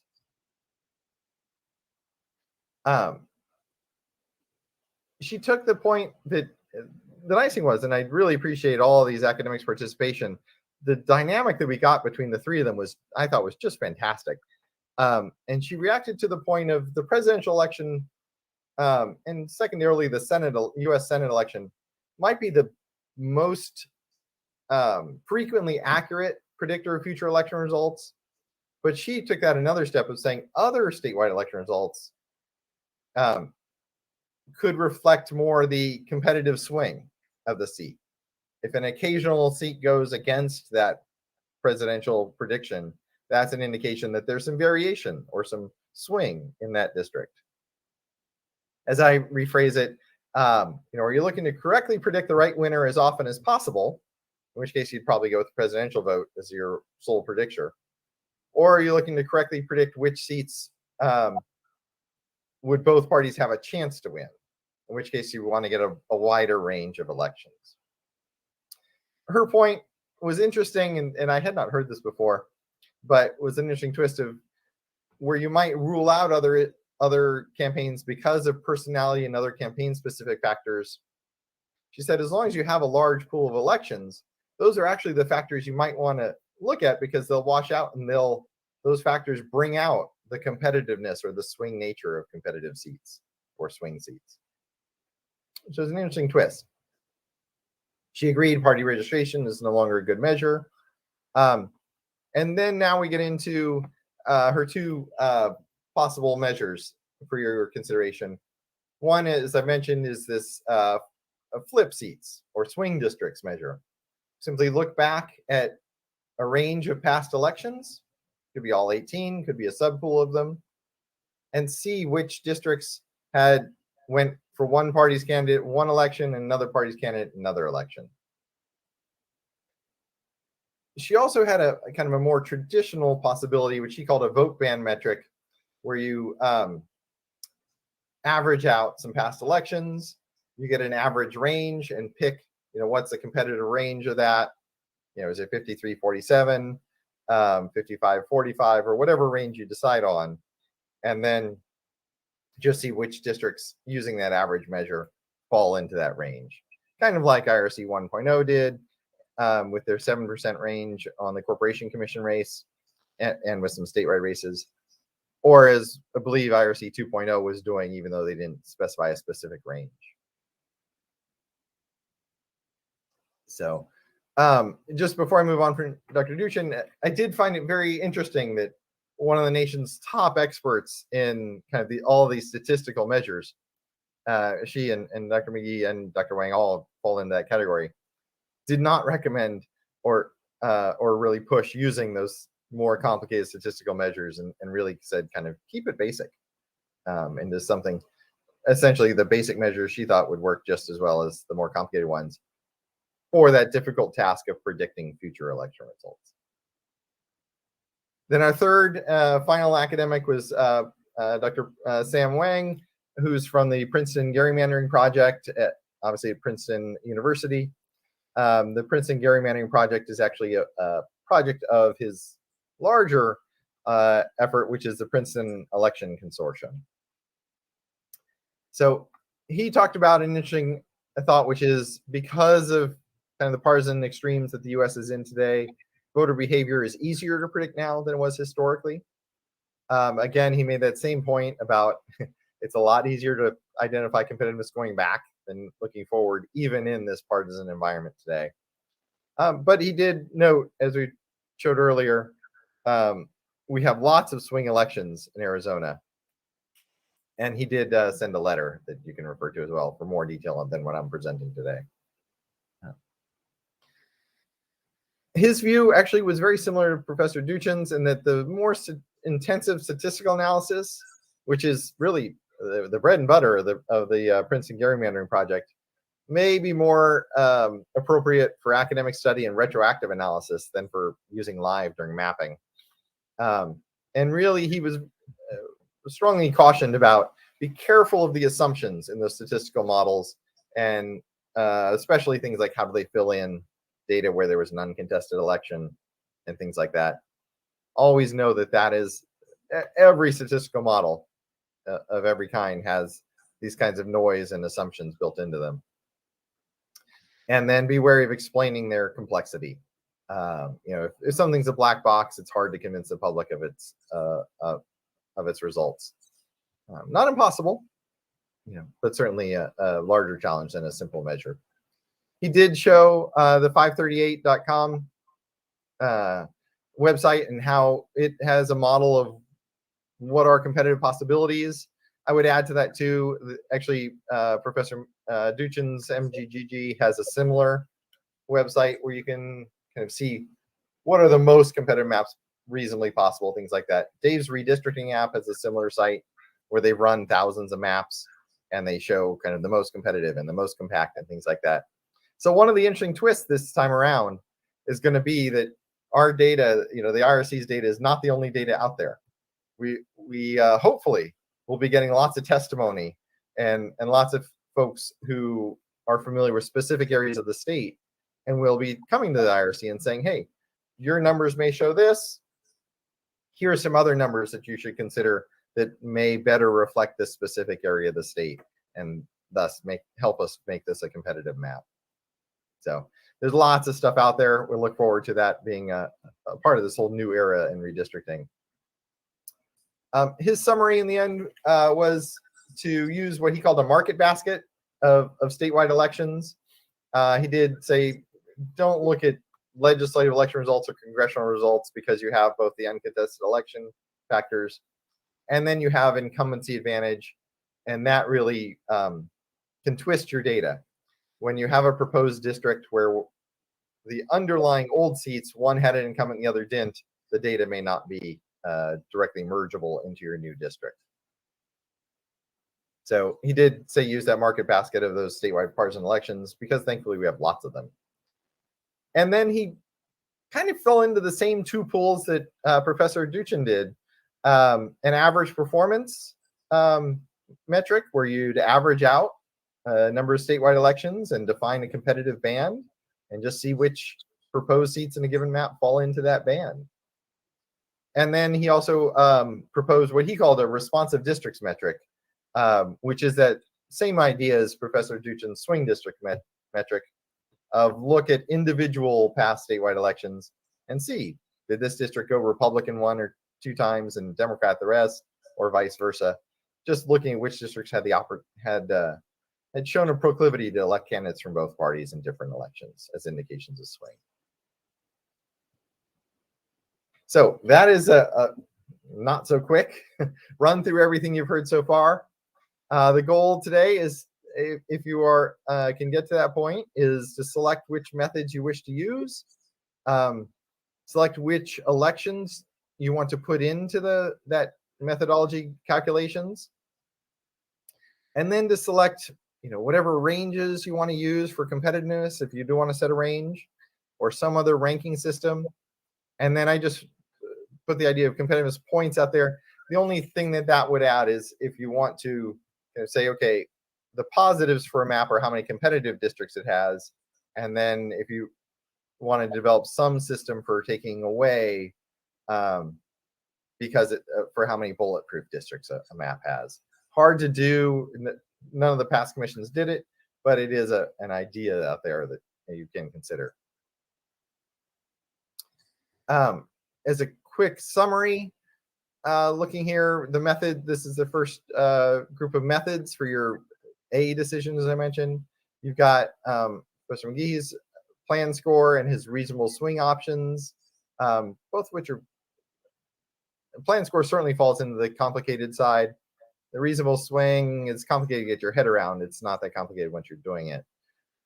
It is noted that the plan score method, as he demonstrated, is very quick, but regardless of whether the user has to do it individually or whether we can build it in the system, and that's something we'd figure out down the road, there is a delay of 30 seconds or 2 minutes, depending on the timing, between when you send the plan off the plan score and you get those scores back. The other approaches from Professors Duchin and Wang, the swing districts or responsive districts, depending on whose nomenclature you use, or the vote band and average performance, which is very similar to the simple average that IRC 2.0 used, are all very simple, could be built into the system. And same thing with the down ballot election average that IRC 1.0 used. Simple, built right in, and you get those numbers live. Just to be sure we're encompassing everything in the more complicated range. As there was some talk, and as I mentioned, some folks just use the presidential election result. Very simple, straightforward. And then there's a whole bunch of these very complicated statistical models. The ones with the asterisks next to them are more measures of overall plan bias or potential partisan gerrymandering than they are measures of individual district competitiveness. Then looking at decision B, once you choose your method or methods, which elections do you include? We do have this chart of all the statewide elections. You can include all of them. You can include just the down ballot, just the top ballot ones, meaning the lower profile or the higher profile ones. And of course, we should discuss whether to include corporation commission. And then which years to use. There's, for those that took the time to look at this presentation ahead of time, it was posted on Friday. Note the interesting twist, which is the Republicans won everything statewide in 2012 and 2014 and 2016. And then the Democrats won everything in 2020. The three statewide elections as we look at them here. And then 2018 was a toss-up, 4-4 for both parties. If you looked at the numbers in the earlier table, you may have noticed in 2020 there was a huge increase in turnout as well in the state. So the question is should we use all 10 years and get a big picture, or is there a thought that the older elections are kind of out of date and the state has changed, so we should just use 2016 through 2020 or something like that? And then the question that Professor McGehee raised of perhaps leaving out the outliers, those 56% plus elections. But really, that selection is up to you of what elections to put in that basket. And then lastly, deciding on the range, and if you want to do any kind of rankings or points, would be the final decision in this process. So again, the three things are select your method, select which elections, and then establish your range. And I've got some samples here of what you could choose for each of those. I think I've covered them all pretty much. As I mentioned at the start of this, as you talk through this and as you kind of get some solidity to your thinking and what you might want to go with, it can certainly help you with specific feedback on any goals that you want to accomplish and how to structure this in a way that would work both for what you want to achieve and how we implement it in the system. So final thoughts. We're coming to you now because this obviously needs to be set up in the system, and we want to get a baseline set of rules that you're going to use for evaluating these maps before we're actually applying them to maps. But to reinforce, there is flexibility going forward. This is not a final decision. You could always add in additional measures as you go forward and hear from the public more and more as this process goes ahead. And certainly there could be local variations where people come in and explain why a seat is competitive, even though your scores don't say it is. So. Hey, Doug, this is Commissioner York. Can you go back? No, excuse me, Commissioner York. We're going to have a lot of questions. That was a robust presentation. We do need to take a break for our broader group that is here transcribing and participating and recording everything. So please, if you could just hold on to that question, and if we could hold on to everything, and we'll take a maximum, I say a maximum of 10 minutes. Please reconvene maybe in 8 minutes if you can, so we can hit the ground running. And I apologize to interrupt at this meaningful juncture, but we have to do what we have to do. We'll see everybody back no later than 9:55. Thank you.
Okay, welcome back, everybody. I want to make sure we have our entire team reconvened.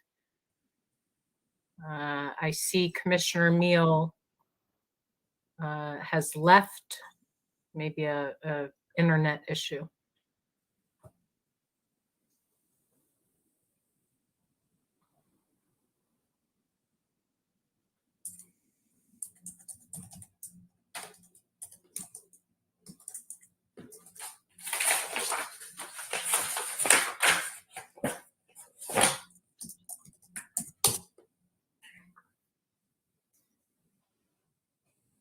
Thank you for everybody's patience. We want to make sure that Commissioner Meal's able to dial in case there's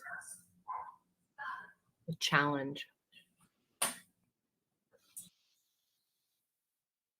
There he is. Okay. Sorry. No problem. Great to have you back online. With that, Doug, please, sorry for that interruption, but. Oh, I was just jumping ahead. I'm kind of one of those. So, Doug Johnson, can you go back to the slide with the, so I was jumping around in my head. I'm like, okay, what are the easy things we can kind of knock off and agree on as a commission? And so my thought, the thought that I had was the easiest thing we could look at was the election results from that chart on your presentation. And if you want to put that up there, if you look at 2020, 2018, and 2016, if you take the empirical averages of those, they look pretty, they look like they would cancel each other out as far as the Dems in 20 and the Republicans in 16, and then the 18 was obviously quite, that was the chart, that one. Yeah, the averages, if you look at it. So I thought those are really the 3 years we could decide on, at least for election years, to use. That was sort of my initial stab at one of the items we needed to decide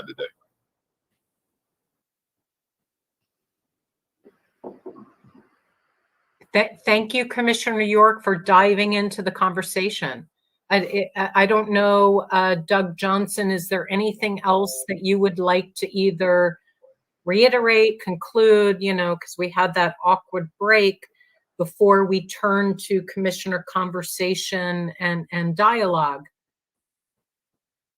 No, I think I covered a lot, so happy to answer any questions and come back to things. And of course, you have all the references and materials from the earlier meetings as well. So happy to answer any questions or provide any guidance I can as you talk about it. That was and is a lot of information. Let's try to just bifurcate, starting with maybe clarification questions. And then I do appreciate Commissioner York, connecting this with specific decision making. But let's focus on understanding it and then deciding what we're going to do about it. And with that, Commissioner Lerner, please. Oh, I actually, I just wanted to say thank you to Doug for that good summary. I spent a lot of time since you sent that on Friday trying to understand everything. It is incredibly complicated in terms of all the different iterations and different ways to go through those.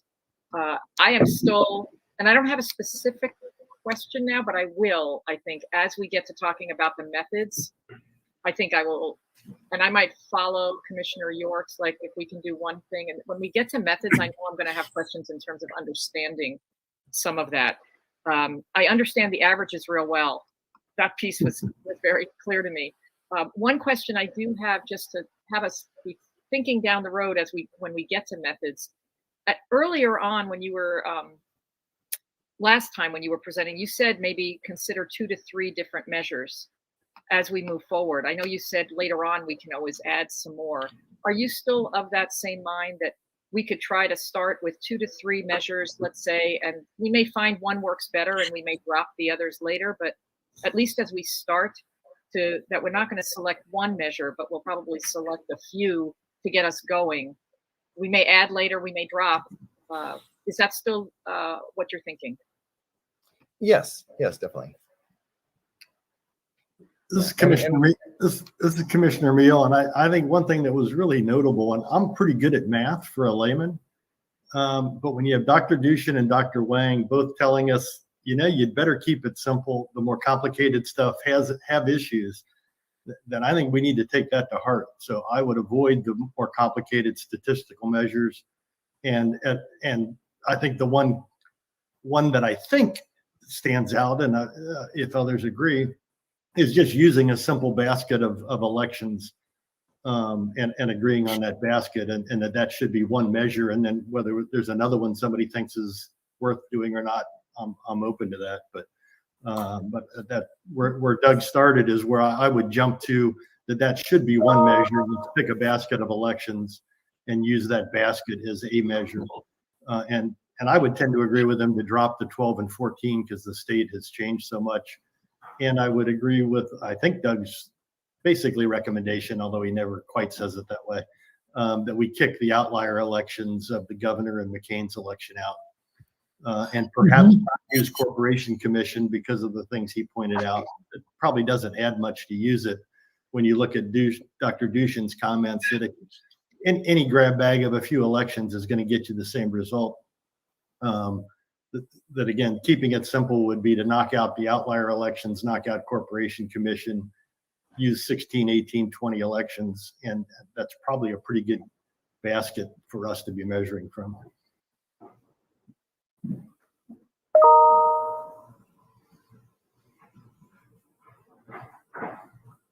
This is Commissioner Lerner.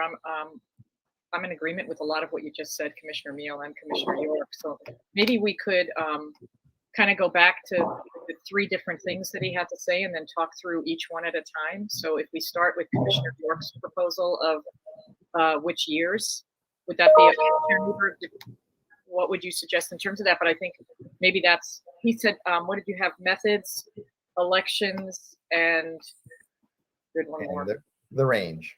The range, yeah. Right. So right now, Commissioner York started with elections, correct? Implicitly, he's selected a method, which is a basket of elections, and jumped to the specific election. So I think one measure is being suggested is a basket of elections using 16 on.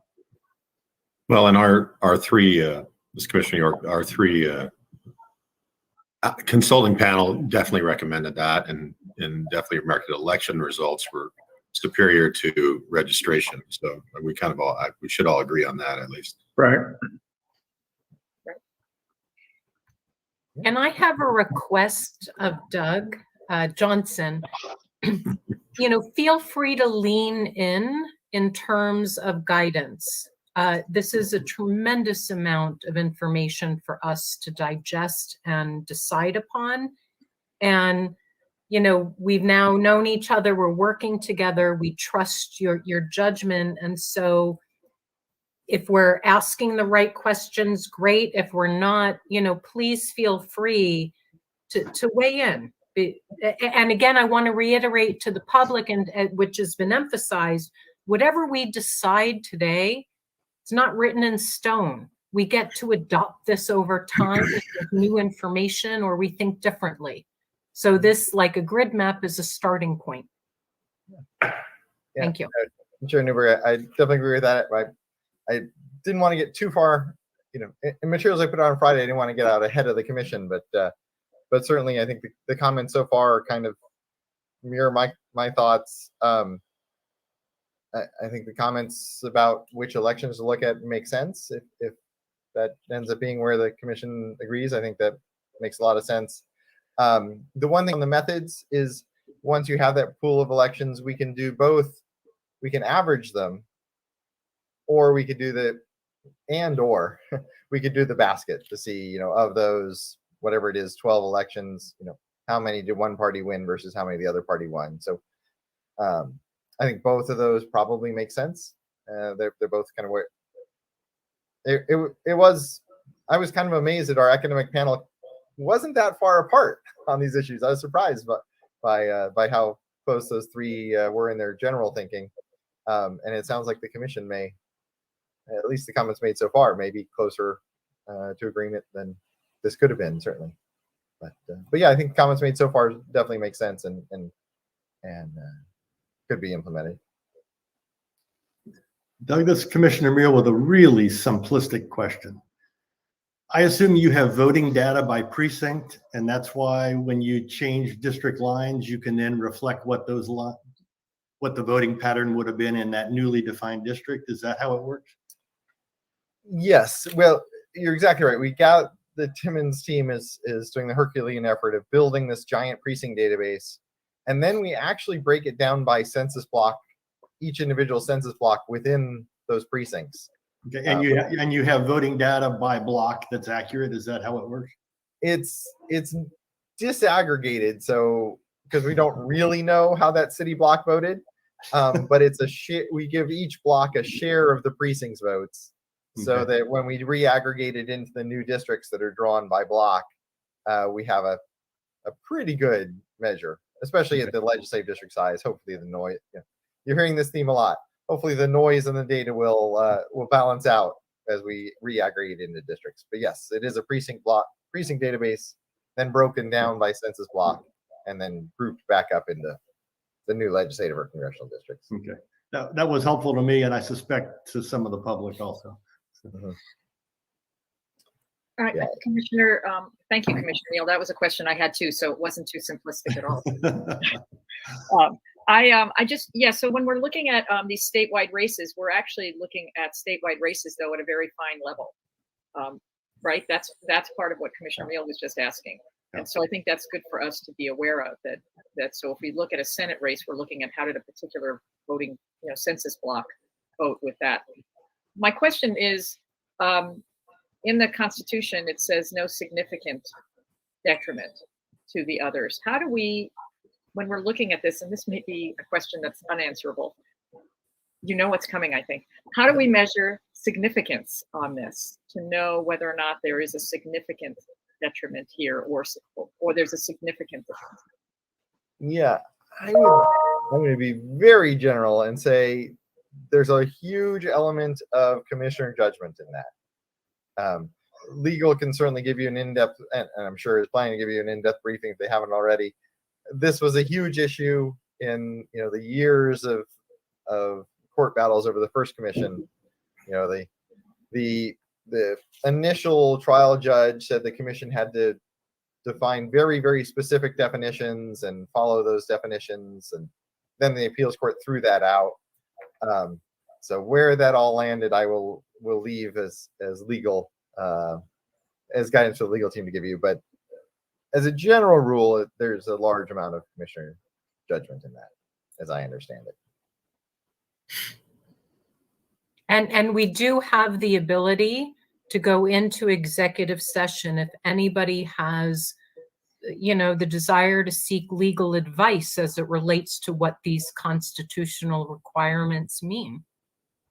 Not that we're hiding anything from the public, but if we need personal legal counsel, that has been agendized, and it is something that we have the ability to do if desired.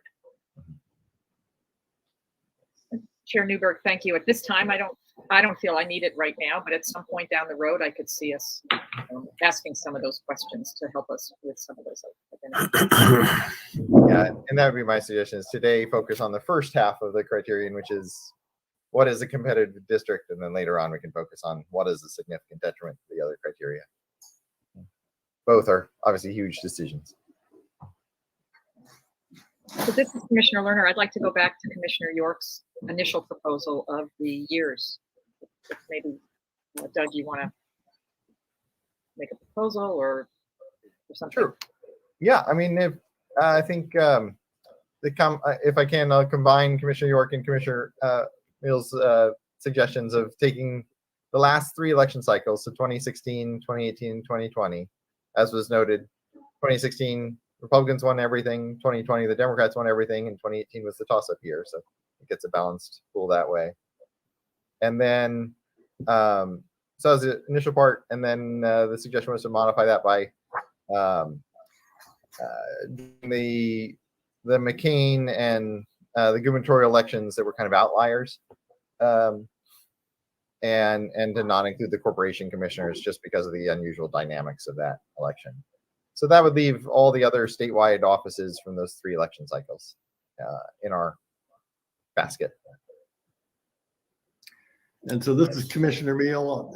As often, I'll craft the motion. So I move that we, as one measure of competitiveness, choose a basket of elections, that we choose the basket as just defined by Doug Johnson.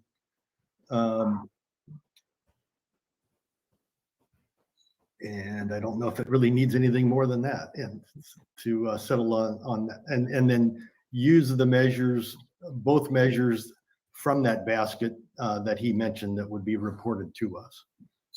So that would be the average statewide results and then individual statewide results, I think, right? You want to say that in your words, Doug? Johnson? Yes. Yeah. Oh, yes. Well, currently you DG, I'm DY, so we'll just say DJ, I'm sorry. Even more confusing, one of my team working on some local projects it's Doug Yoakum. So, so Too many bugs out there. right, exactly. So, yes, the thought would be we would do the average of those elections, and then the next step would be for you to define a range that you want that average to fall into for a competitive seat. But for now, we just say an average, and we'd also calculate the kind of basket. Did Republicans win all the seats? Did Democrats win all the elections in a given district, or was there a mix? Just before we finalize that motion, we also had, I think there were some, and I may be wrong because I don't remember exactly, if we didn't have candidates running against each other, I don't know where that fits in, like state mine inspector doesn't always have somebody. So we want to exclude any of those that would go with the same idea of the outliers, correct? Yeah. Where there's not Uncontested. Yeah. uncontested. Yeah. I agree. I don't know that there were any from 16 on, but if there were, I would agree. Yeah, just to clarify, there were two, but they were both in 2014, so they're not in the basket. Remember. Thank you. Doug, real quick, this is Brett. I just for keeping the record clean. I'm trying to go through your slides, and it might be helpful to pull it up, but I'm on slide 33, where you talk about the decision A, which is the basket, whatever you want to call it, that was the first determination. I appreciate Commissioner York has moved to what those elections would be. Do those need to be separate decisions, or are you combining right now decision A and decision B into one decision? This is for Doug Johnson. Yeah, so at this point, you're exactly right. They're kind of combining the two decisions into one, which if the commission's got their When head you're wrapped looking at, I appreciate that. When you're looking at decision A, I believe we're on slide 33. We're not going to be using, or the commission's not going to do anything on 34. So when you're looking at commission on 33, which of those specific descriptions are you using, or type, I guess? I believe the commission needs clarification as to what they're actually picking on that spreadsheet. Okay, let me 33. Yeah, let me share that so folks can see who he's referring to. So what we're looking at now would be kind of the second, the white band and the blue band below it. So looking at actual past election results in both cases. And for the first part of it, we'd be looking at the number of districts that swing, just counting how many districts went Dem and Republican in different elections. And then also looking at an average of those elections. We haven't defined the range. We'll come back to that after this measure for the average. But right now we're looking at what Professor Duchin called swing districts and what Professor Wang almost identically called responsive districts. And then what the same professors and the last IRC used of an average of past election results. Okay, so we could call it, you're going to have in essence, two metrics at the end of this. One is we're going to call the simple average, and the other one we're going to call swing districts. Is that fair? Fair. Okay.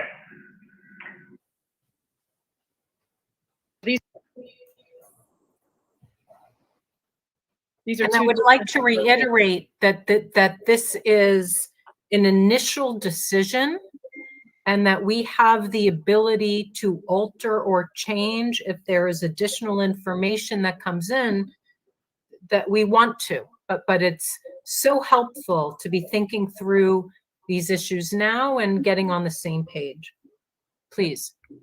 No, Chair Newberg, thank you for that. That clarifies.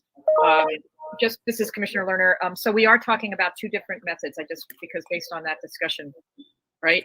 A simple average method and a swing district method, but we may be using the same pool of data.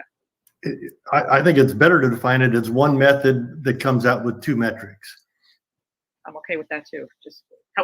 As long as we're clear that we'll end up with two results. We will have two results out of that. Yes.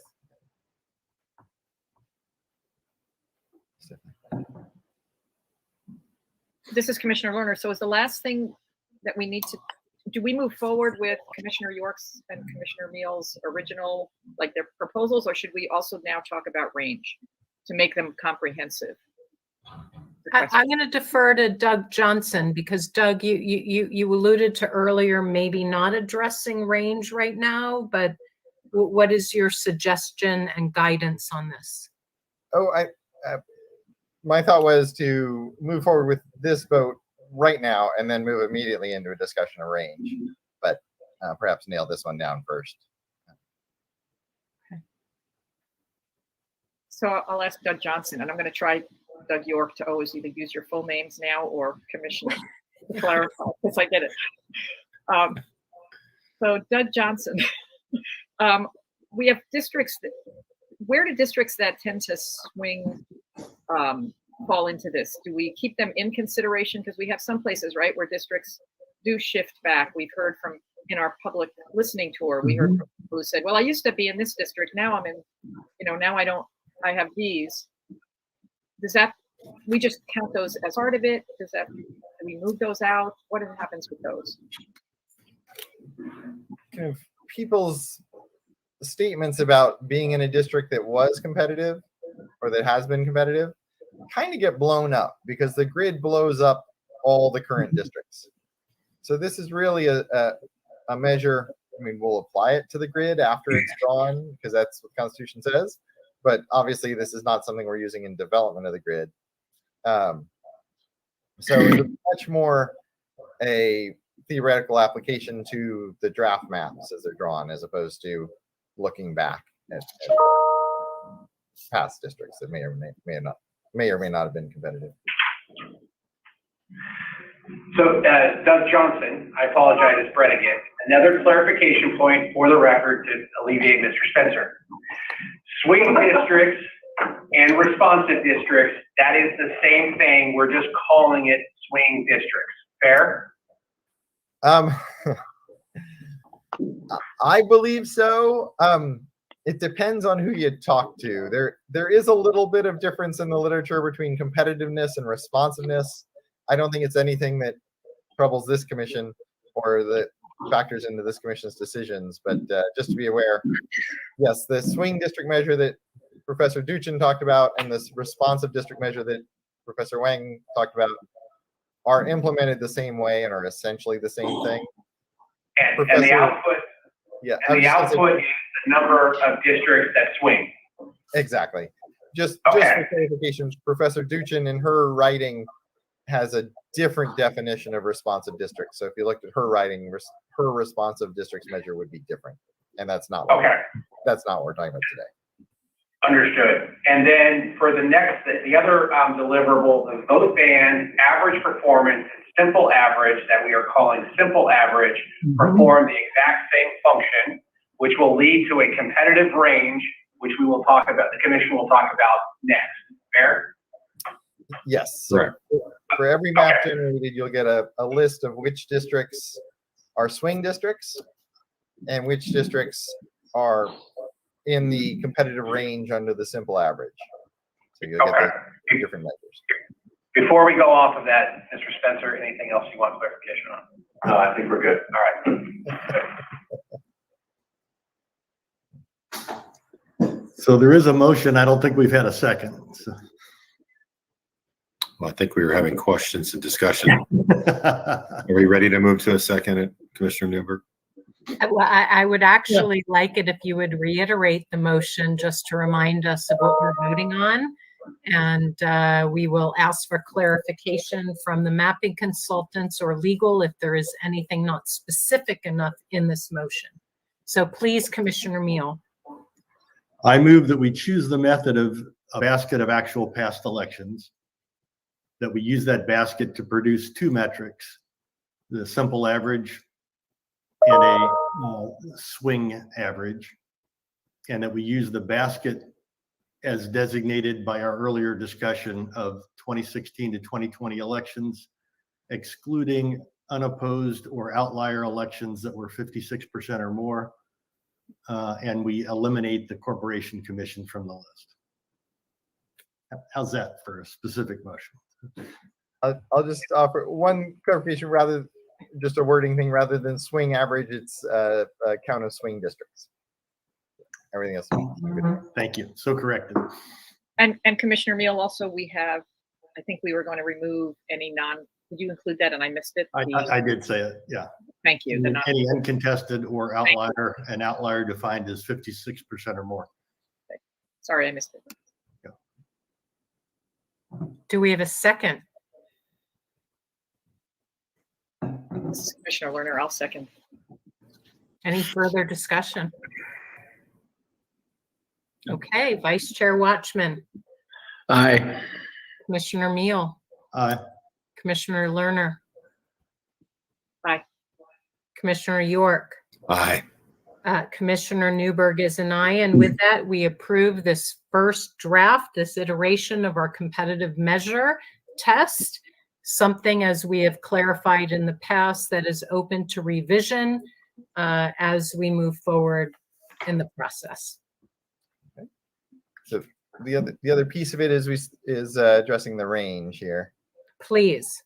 So the various ones that have been tossed out are, we talked about the first commission used a 7% range, so plus or minus, essentially a 53.5 to 46.5% spread.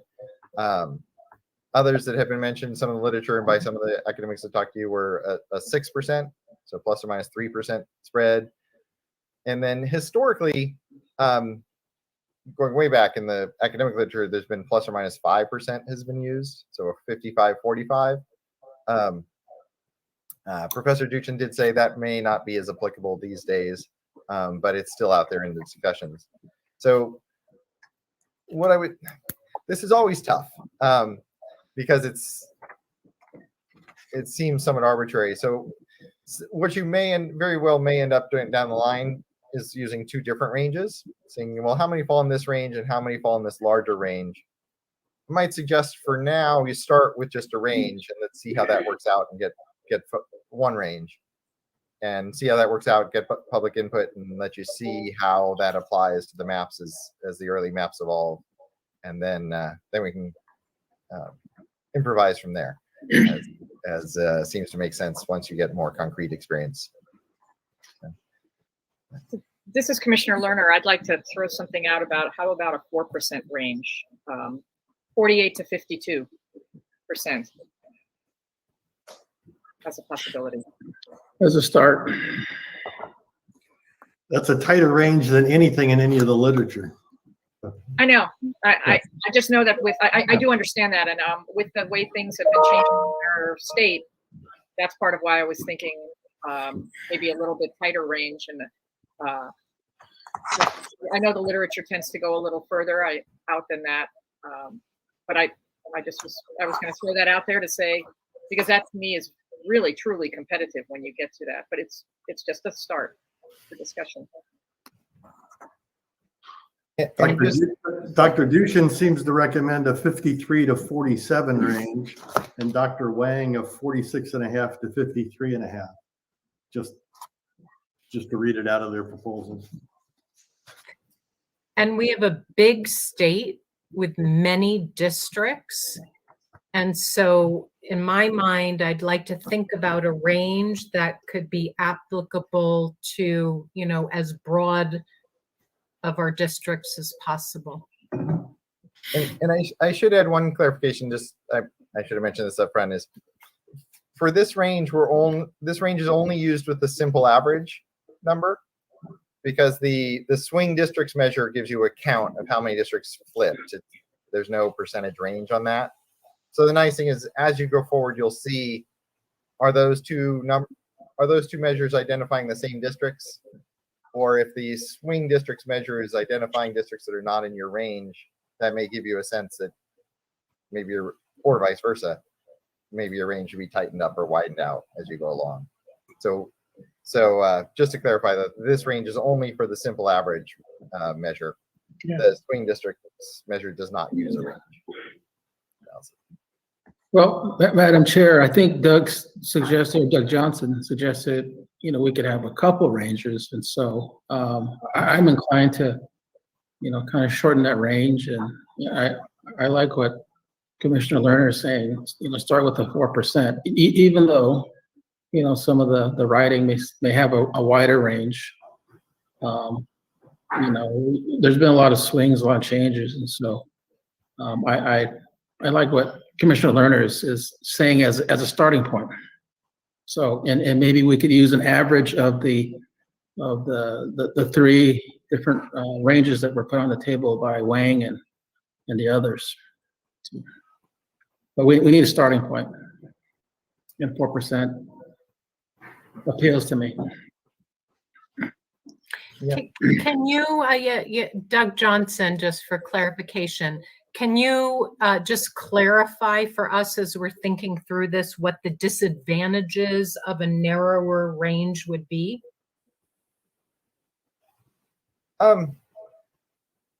If there are, I mean, I'm just asking. And the positives too. Yeah, exactly. No, exactly. I'm trying to learn. Yeah, the advantages are the easier side. So let me take that first. The advantages are, something that's has a 52-48% range is clearly a toss-up seat. Anyone could win anything, anytime, and so that is might be termed a highly competitive seat. So that's the advantage, is clearly it's highly competitive.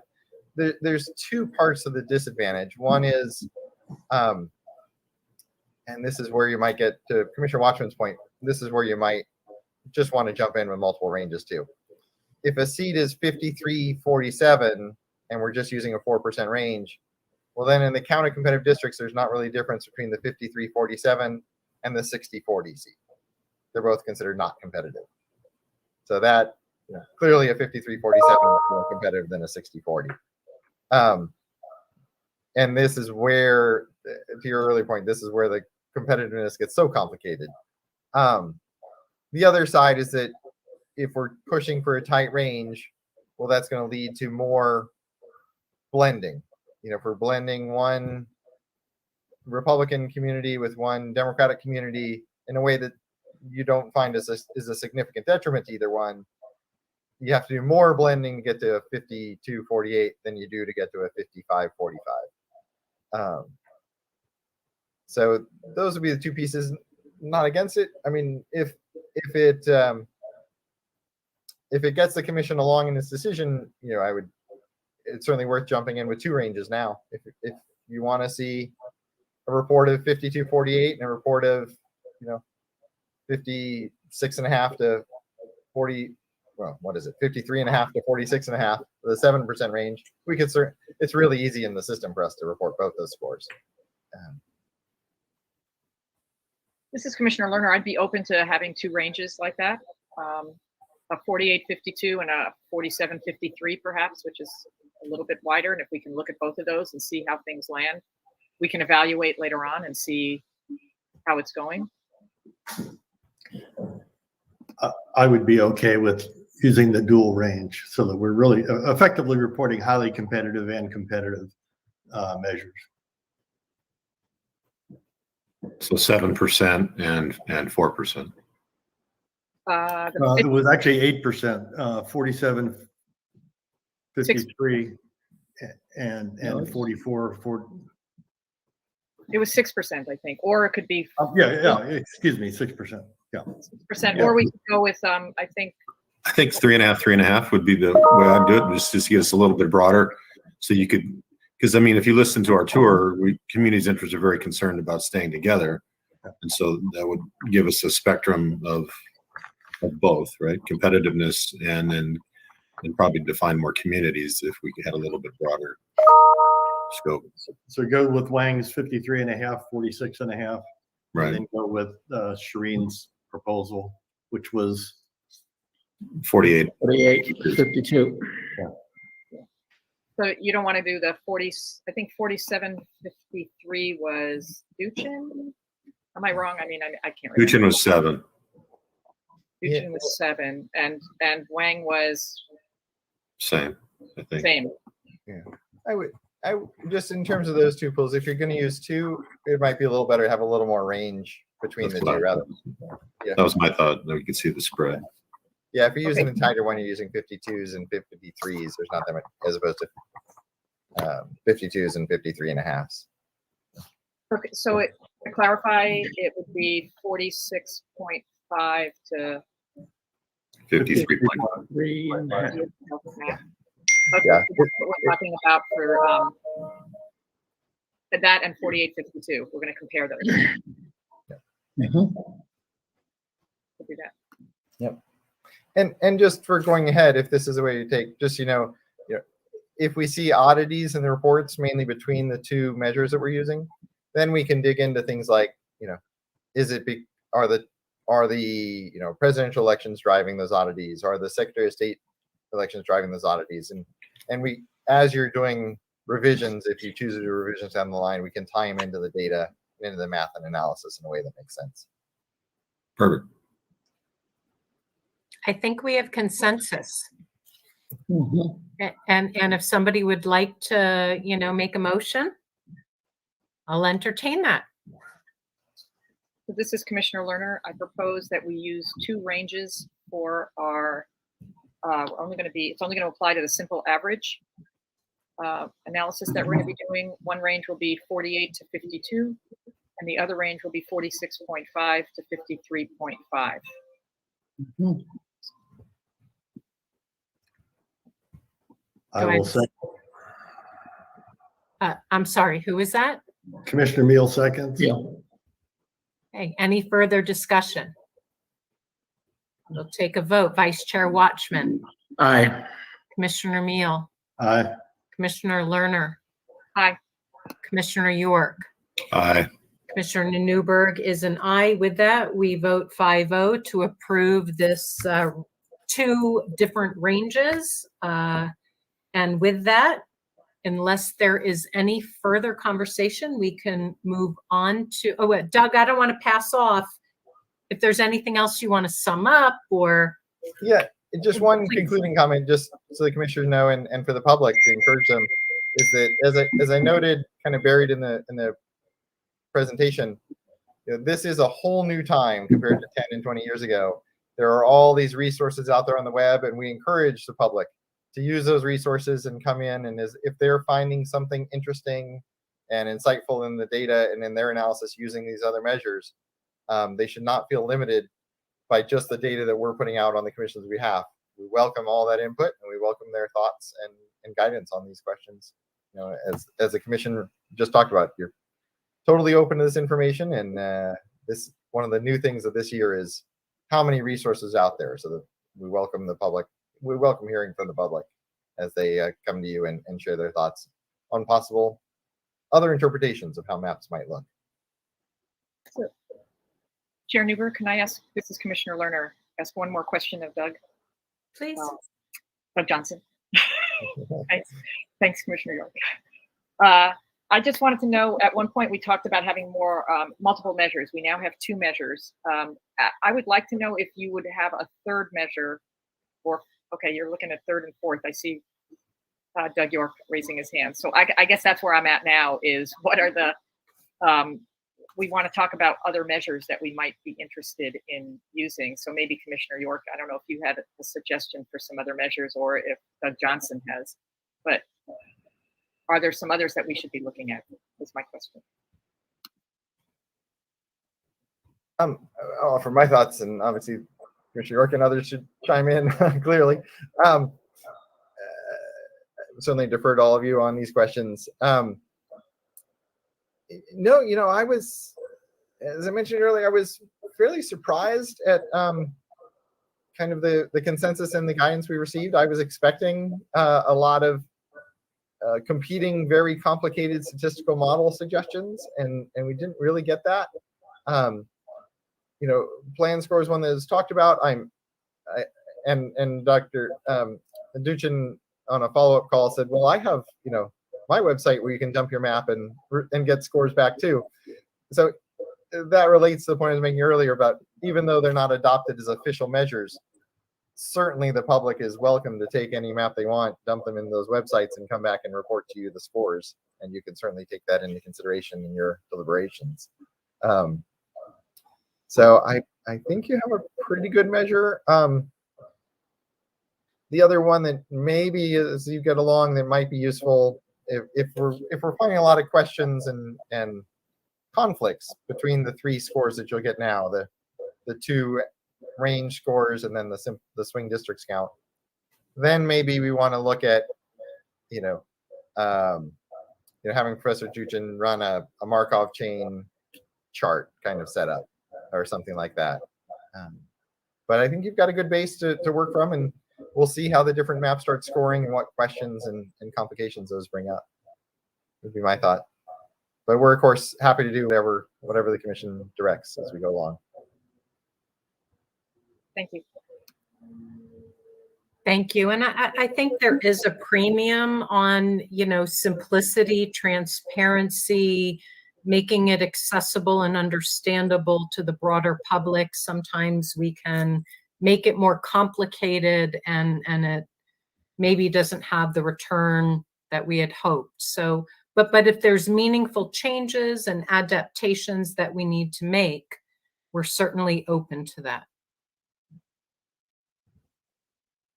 If there's no other further discussion, we will turn it over to our Executive Director, Brian. We are on agenda item number 7, Executive Director's Report and discussion thereof. Thank you, Madam Chair.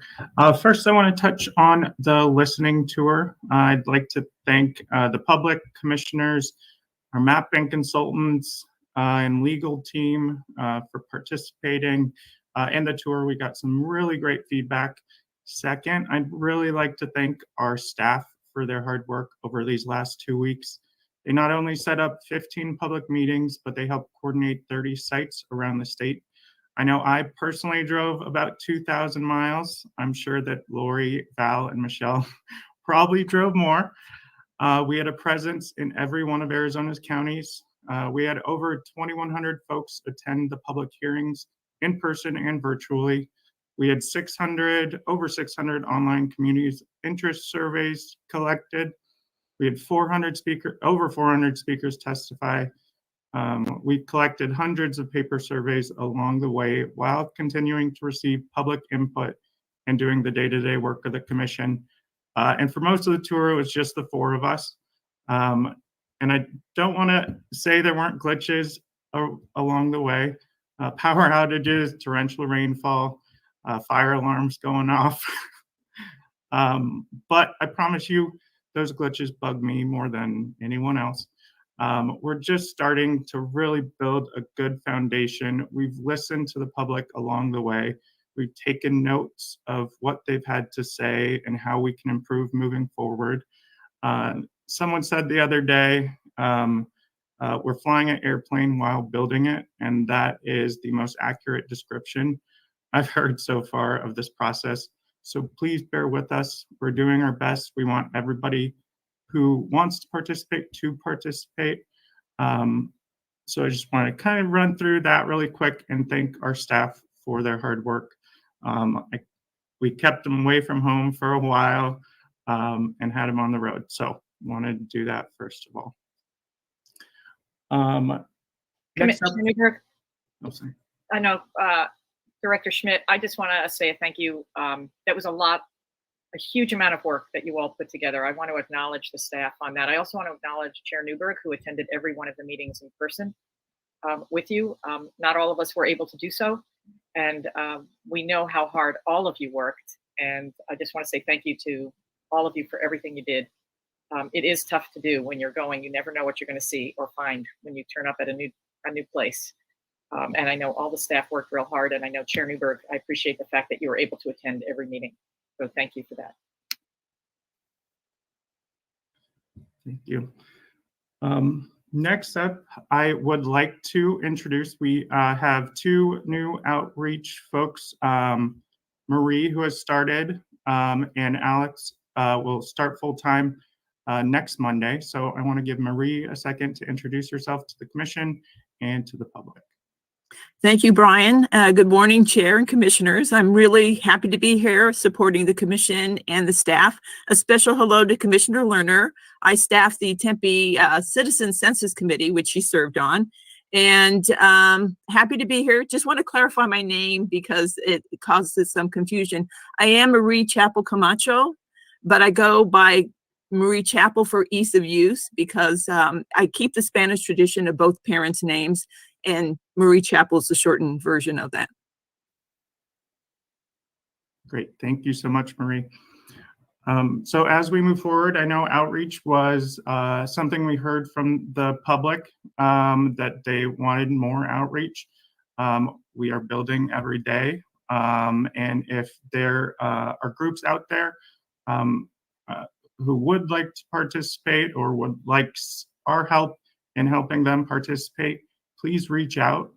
That's what we're here for. And we'll get you involved in the process every step of the way. Next up, just quickly on the budget, we're working with the Office of Strategic Planning and Budgeting, OSPB, and our reps at the Central Services Bureau to put together our budget submission that's due on September 1st. So next week, I'll have more details on that for you. And then we are working on putting together the 5 C's meeting in the next few weeks and reaching out to different experts and professionals to get them on board and looking forward to that. That is all I have for you all today, unless you have questions.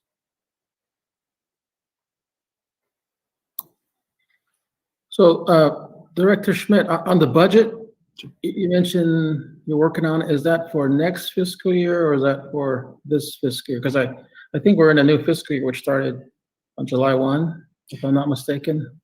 Yes, so that it's part of the budget process that we have to submit to OSPB, JLBC, all the different acronyms on September 1st. So they build the budget based off of what we expect this year's budget to be. Okay, so we do have a budget for this fiscal year, which we're now in month 2. Yes, so we're working through just putting together the numbers of what staff expenses should be, all the different pieces. So we'll do a presentation next week or two once we finalize that. Okay, and then on I guess point F, you mentioned the speakers on the various components. I heard a lot from our listening session about the different economic centers, and of course you had the Copper Corridor, tourism, military. Some reservations do have gaming, and so you just mentioned the Copper Corridor, and so I guess my thought is to make sure you include the other components. Tourism is obviously a huge draw for Arizona, and so I don't know how to capture that, but it's particularly beneficial for Northern Arizona. So I'd like to hear a discussion on that. Sure. As well as the Copper Corridor, which has been the mainstay for the state for the last century. Absolutely. Yeah. We'll work on putting together a good group of individuals that can address the common themes that we heard while we were on the road. Yeah, I'd like to just add a color to that. In my mind, when we think about speakers coming and addressing the 5 C's, from my perspective, it's what are our precious resources that cross across multiple communities of interest through which, we need to understand who needs what. And so with the economic angle of this, I think it's understanding the broader economic thread that crosses through our entire state, that we need to understand how it connects different disparate communities. If there are specific economic interests to a community of interest that's separate from that broader thread work, that is also incredibly important. But in my perspective, should go in a bucket of learning about a community of interest. And this is where we're just starting to think through equitably how to be breaking down these general themes, that relate to as many of the communities as possible. So I appreciate the feedback. I know Brian will synthesize everybody's feedback and will propose, the speakers that appeal to the needs, I'd say, of the broader state.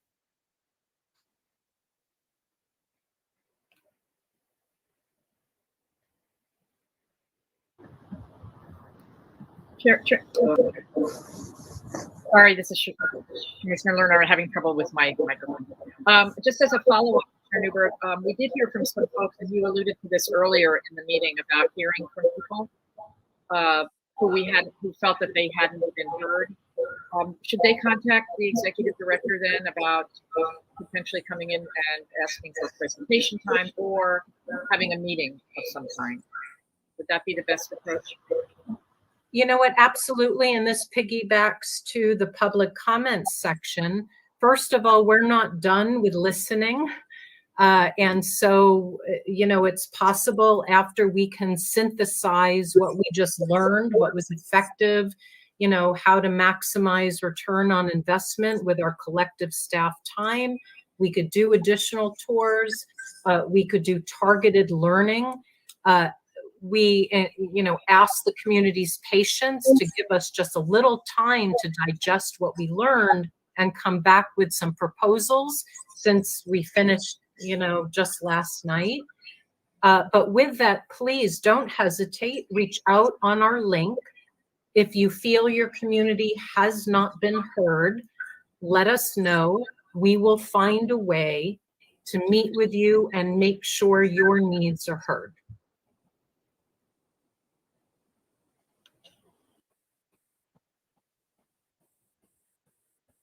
Madam Chair, you're talking about communications and talking about feedback, and I would take a guess that a lot of folks rarely look at our website, and the social media approach seems to be a more common platform that a lot of people use. And so I know in the rural areas, everybody has a cell phone. Obviously, service is kind of sparse here and there, but I do know that in my area, a lot of folks have access to, Facebook. I'm not a big Facebook user, but I hear a lot of that in my neck of the woods. And so I'm not sure, if we're thinking about, how do we communicate on a broader scale? And so, emails and, stuff on our website, it's great, but I don't know if we have the actual, I'll call it market penetration. And so I'm not sure what our renewed communication plan is going to be, but I think we talked about that earlier. And so I think we got to think about that. I do know that staff is working on this. I don't know if they're ready to address any of this, if you would like to add this as an agenda item for next week to speak more broadly about explicit outreach efforts.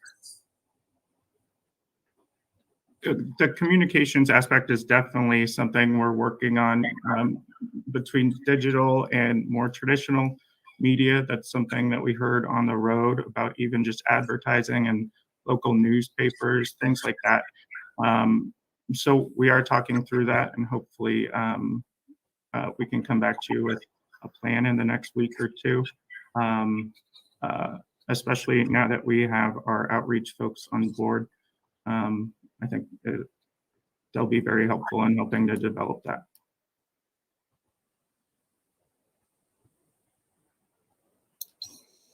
Sounds good. Thank you, Director Schmidt.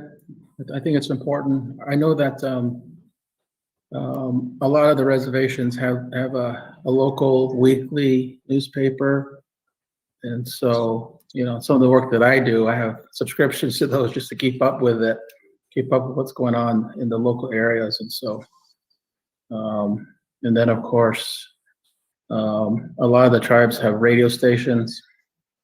And in fact, you know, I think a lot of the tribal members listen to the radio when their council, when the tribal leaderships are meeting. So that's where, in the rural area, especially on reservations, that's how they communicate to the citizens. So, but I know the staff is all up to date on that. So, but just, you know, how things work from my viewpoint. So thank you. Thank you. I mean, I just want to emphasize something must have worked because we had so many people show up. So obviously some people got the notice, which is wonderful. Not enough. We're just scratching the surface, but we started. So with that, Director Schmidt. That is all I have for you all today. Thank you.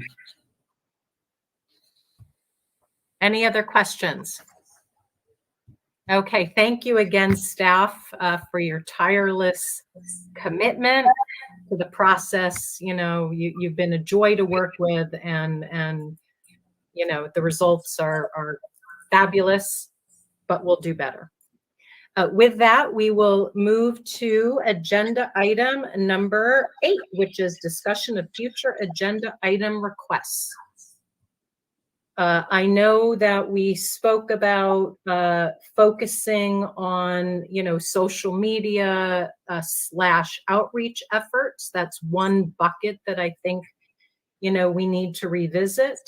I believe we also need to come back and revisit in the duration between grid maps and a draft map, in lieu of a physical tour.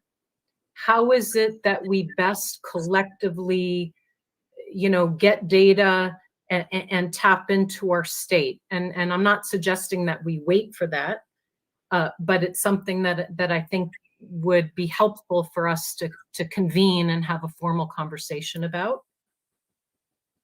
So on that topic, Commissioner Newberg, yes. Would we get advice on how to gather data or feedback? Or because I'm not sure the commissioners are able to talk about it because we don't even know what it looks like, right? So is that what you're asking? Well, I think after we have the opportunity to have staff to digest the information and come back and report to us, you know, what they learned, what worked, what didn't work, what are gaps in our knowledge, they can then share with us, I think, better, you know, where we need to head. And from that, with the expertise of the staff, think about it from a strategic lens, knowing we have technology, and rather than doing just a blanket, you know, let's go all over, understanding the specific areas we need to hone in. But we do need a little bit of time, again, for our mapping team to you know, absorb the data and transcribe it, and for our collective staff, you know, to really think through what worked and what didn't. But I think that it doesn't have to be next week, but in the next couple of weeks, that's something I think needs to be on our radar. I have another question or topic, I guess. We're in theory supposed to get census data next week, correct? How does that, I mean, how does that work? I mean, the public's probably wondering, so what does that mean for the state? Does the Timmins group download it? Where does it go? How do we implement it? Or how do we start using it? Obviously, we set a method for grid mapping. So maybe some clarification on that. Chair Newberg, if I may. Can I just want to make sure with legal, is this may be a new agenda item? Is this okay for us to discuss broadly? Go ahead. Yes, I think it's covered by agenda item 5. So as long as you guys are going back to agenda item 5, as well as probably covered for Brian's report. Okay, excellent. Thank you for that clarification. Please, Doug. Just a quick update, and then Mark will take the technical side of this. But just so everyone's on the same page, the Bureau just announced, I think, Friday that they're actually going to release the date the day after tomorrow. So the data will be released on Thursday. But just keep in mind that the best description I heard, I wish I'd come up with this, is someone referred to it. Think of this as the IKEA of data release. It's a lot of stuff in a box that needs to be somehow put together. So it will not be the moment the data comes out, we can give you anything kind of situation. So with that intro, let me hand off to Mark. That is a great analogy. Haven't heard that one yet. So the plan for that is once the census data is released, Esri, the one that's building our redistricting system, will download it. They will put it together, and they will load it into the redistricting system. Their plan is to take 2 weeks to do so. And then after that, Timmins Group will take a week to add the elections data into it from Arizona. With that being said, then after that, the redistricting system will be ready to go. I have not talked to Esri about the early release of the census data, but I do not think that changes our schedule, even though we get 2 extra weekdays and 2 weekend days. I believe the schedule for Esri still holds true today, the original schedule. So that looks like, for me, the week after Labor Day, right? To basically have usable data. Yes, our target right now is the 6th of September, with getting you guys a grid map for the 14th of September. Okay. And just so everyone's on the same page too, it's almost certain that either the Bureau or the Census Bureau or the state demographer or various entities out there will be kind of crashing through this data and putting out numbers for the county totals, the current county totals and current city totals, and maybe even the current legislative and congressional district totals. But just so everyone's on the same page of it, it's one thing to quickly run numbers for an existing jurisdiction. It's a whole nother to set up a redistricting system that's ready to use those numbers. Okay. Thank you. We'll be patient. Any other comments on future agenda item requests? We'll move to agenda item number 9, announcements. One announcement, well, it's a suggestion if everybody agrees. We had talked about Rosh Hashanah, a Jewish holiday coming up on September 7th, the Tuesday. And we looked at our collective schedules. There is not a great alternative. So we're proposing to actually skip a formal meeting that week. We have not had a day off in a long time. With the discussion of the timing of the Census Bureau and our focus on the grid maps the following week, it's actually a really good week for us to maybe skip a meeting and catch up. And if there's no opposition, I'm going to propose that we skip the meeting on September 7th. Of course, if there is any urgent business, anything that emerges between now and then, we can always reconvene and discuss otherwise. And if there's no further discussion, we'll move to agenda item number 10, next meeting date, which is August 17th, 8 a.m. as our normal Tuesday meeting. And if there's no further comment, we'll move to agenda item number 11, closing of public comments. Please note, members of the commission may not discuss items that are not specifically identified on the agenda. Therefore, pursuant to ARS 38-431.01H, action taken as a result of public comment will be limited to directing staff to study the matter, responding to any criticism, or scheduling the matter for further consideration and decision at a later date. With that, we'll move to agenda item number 12, adjournment. I will entertain a motion to adjourn.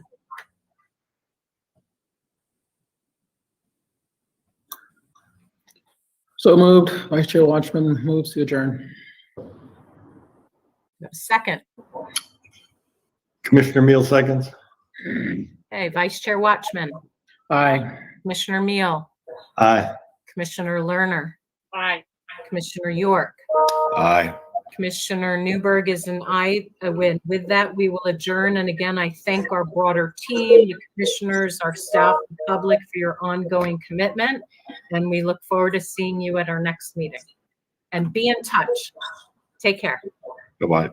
Bye-bye.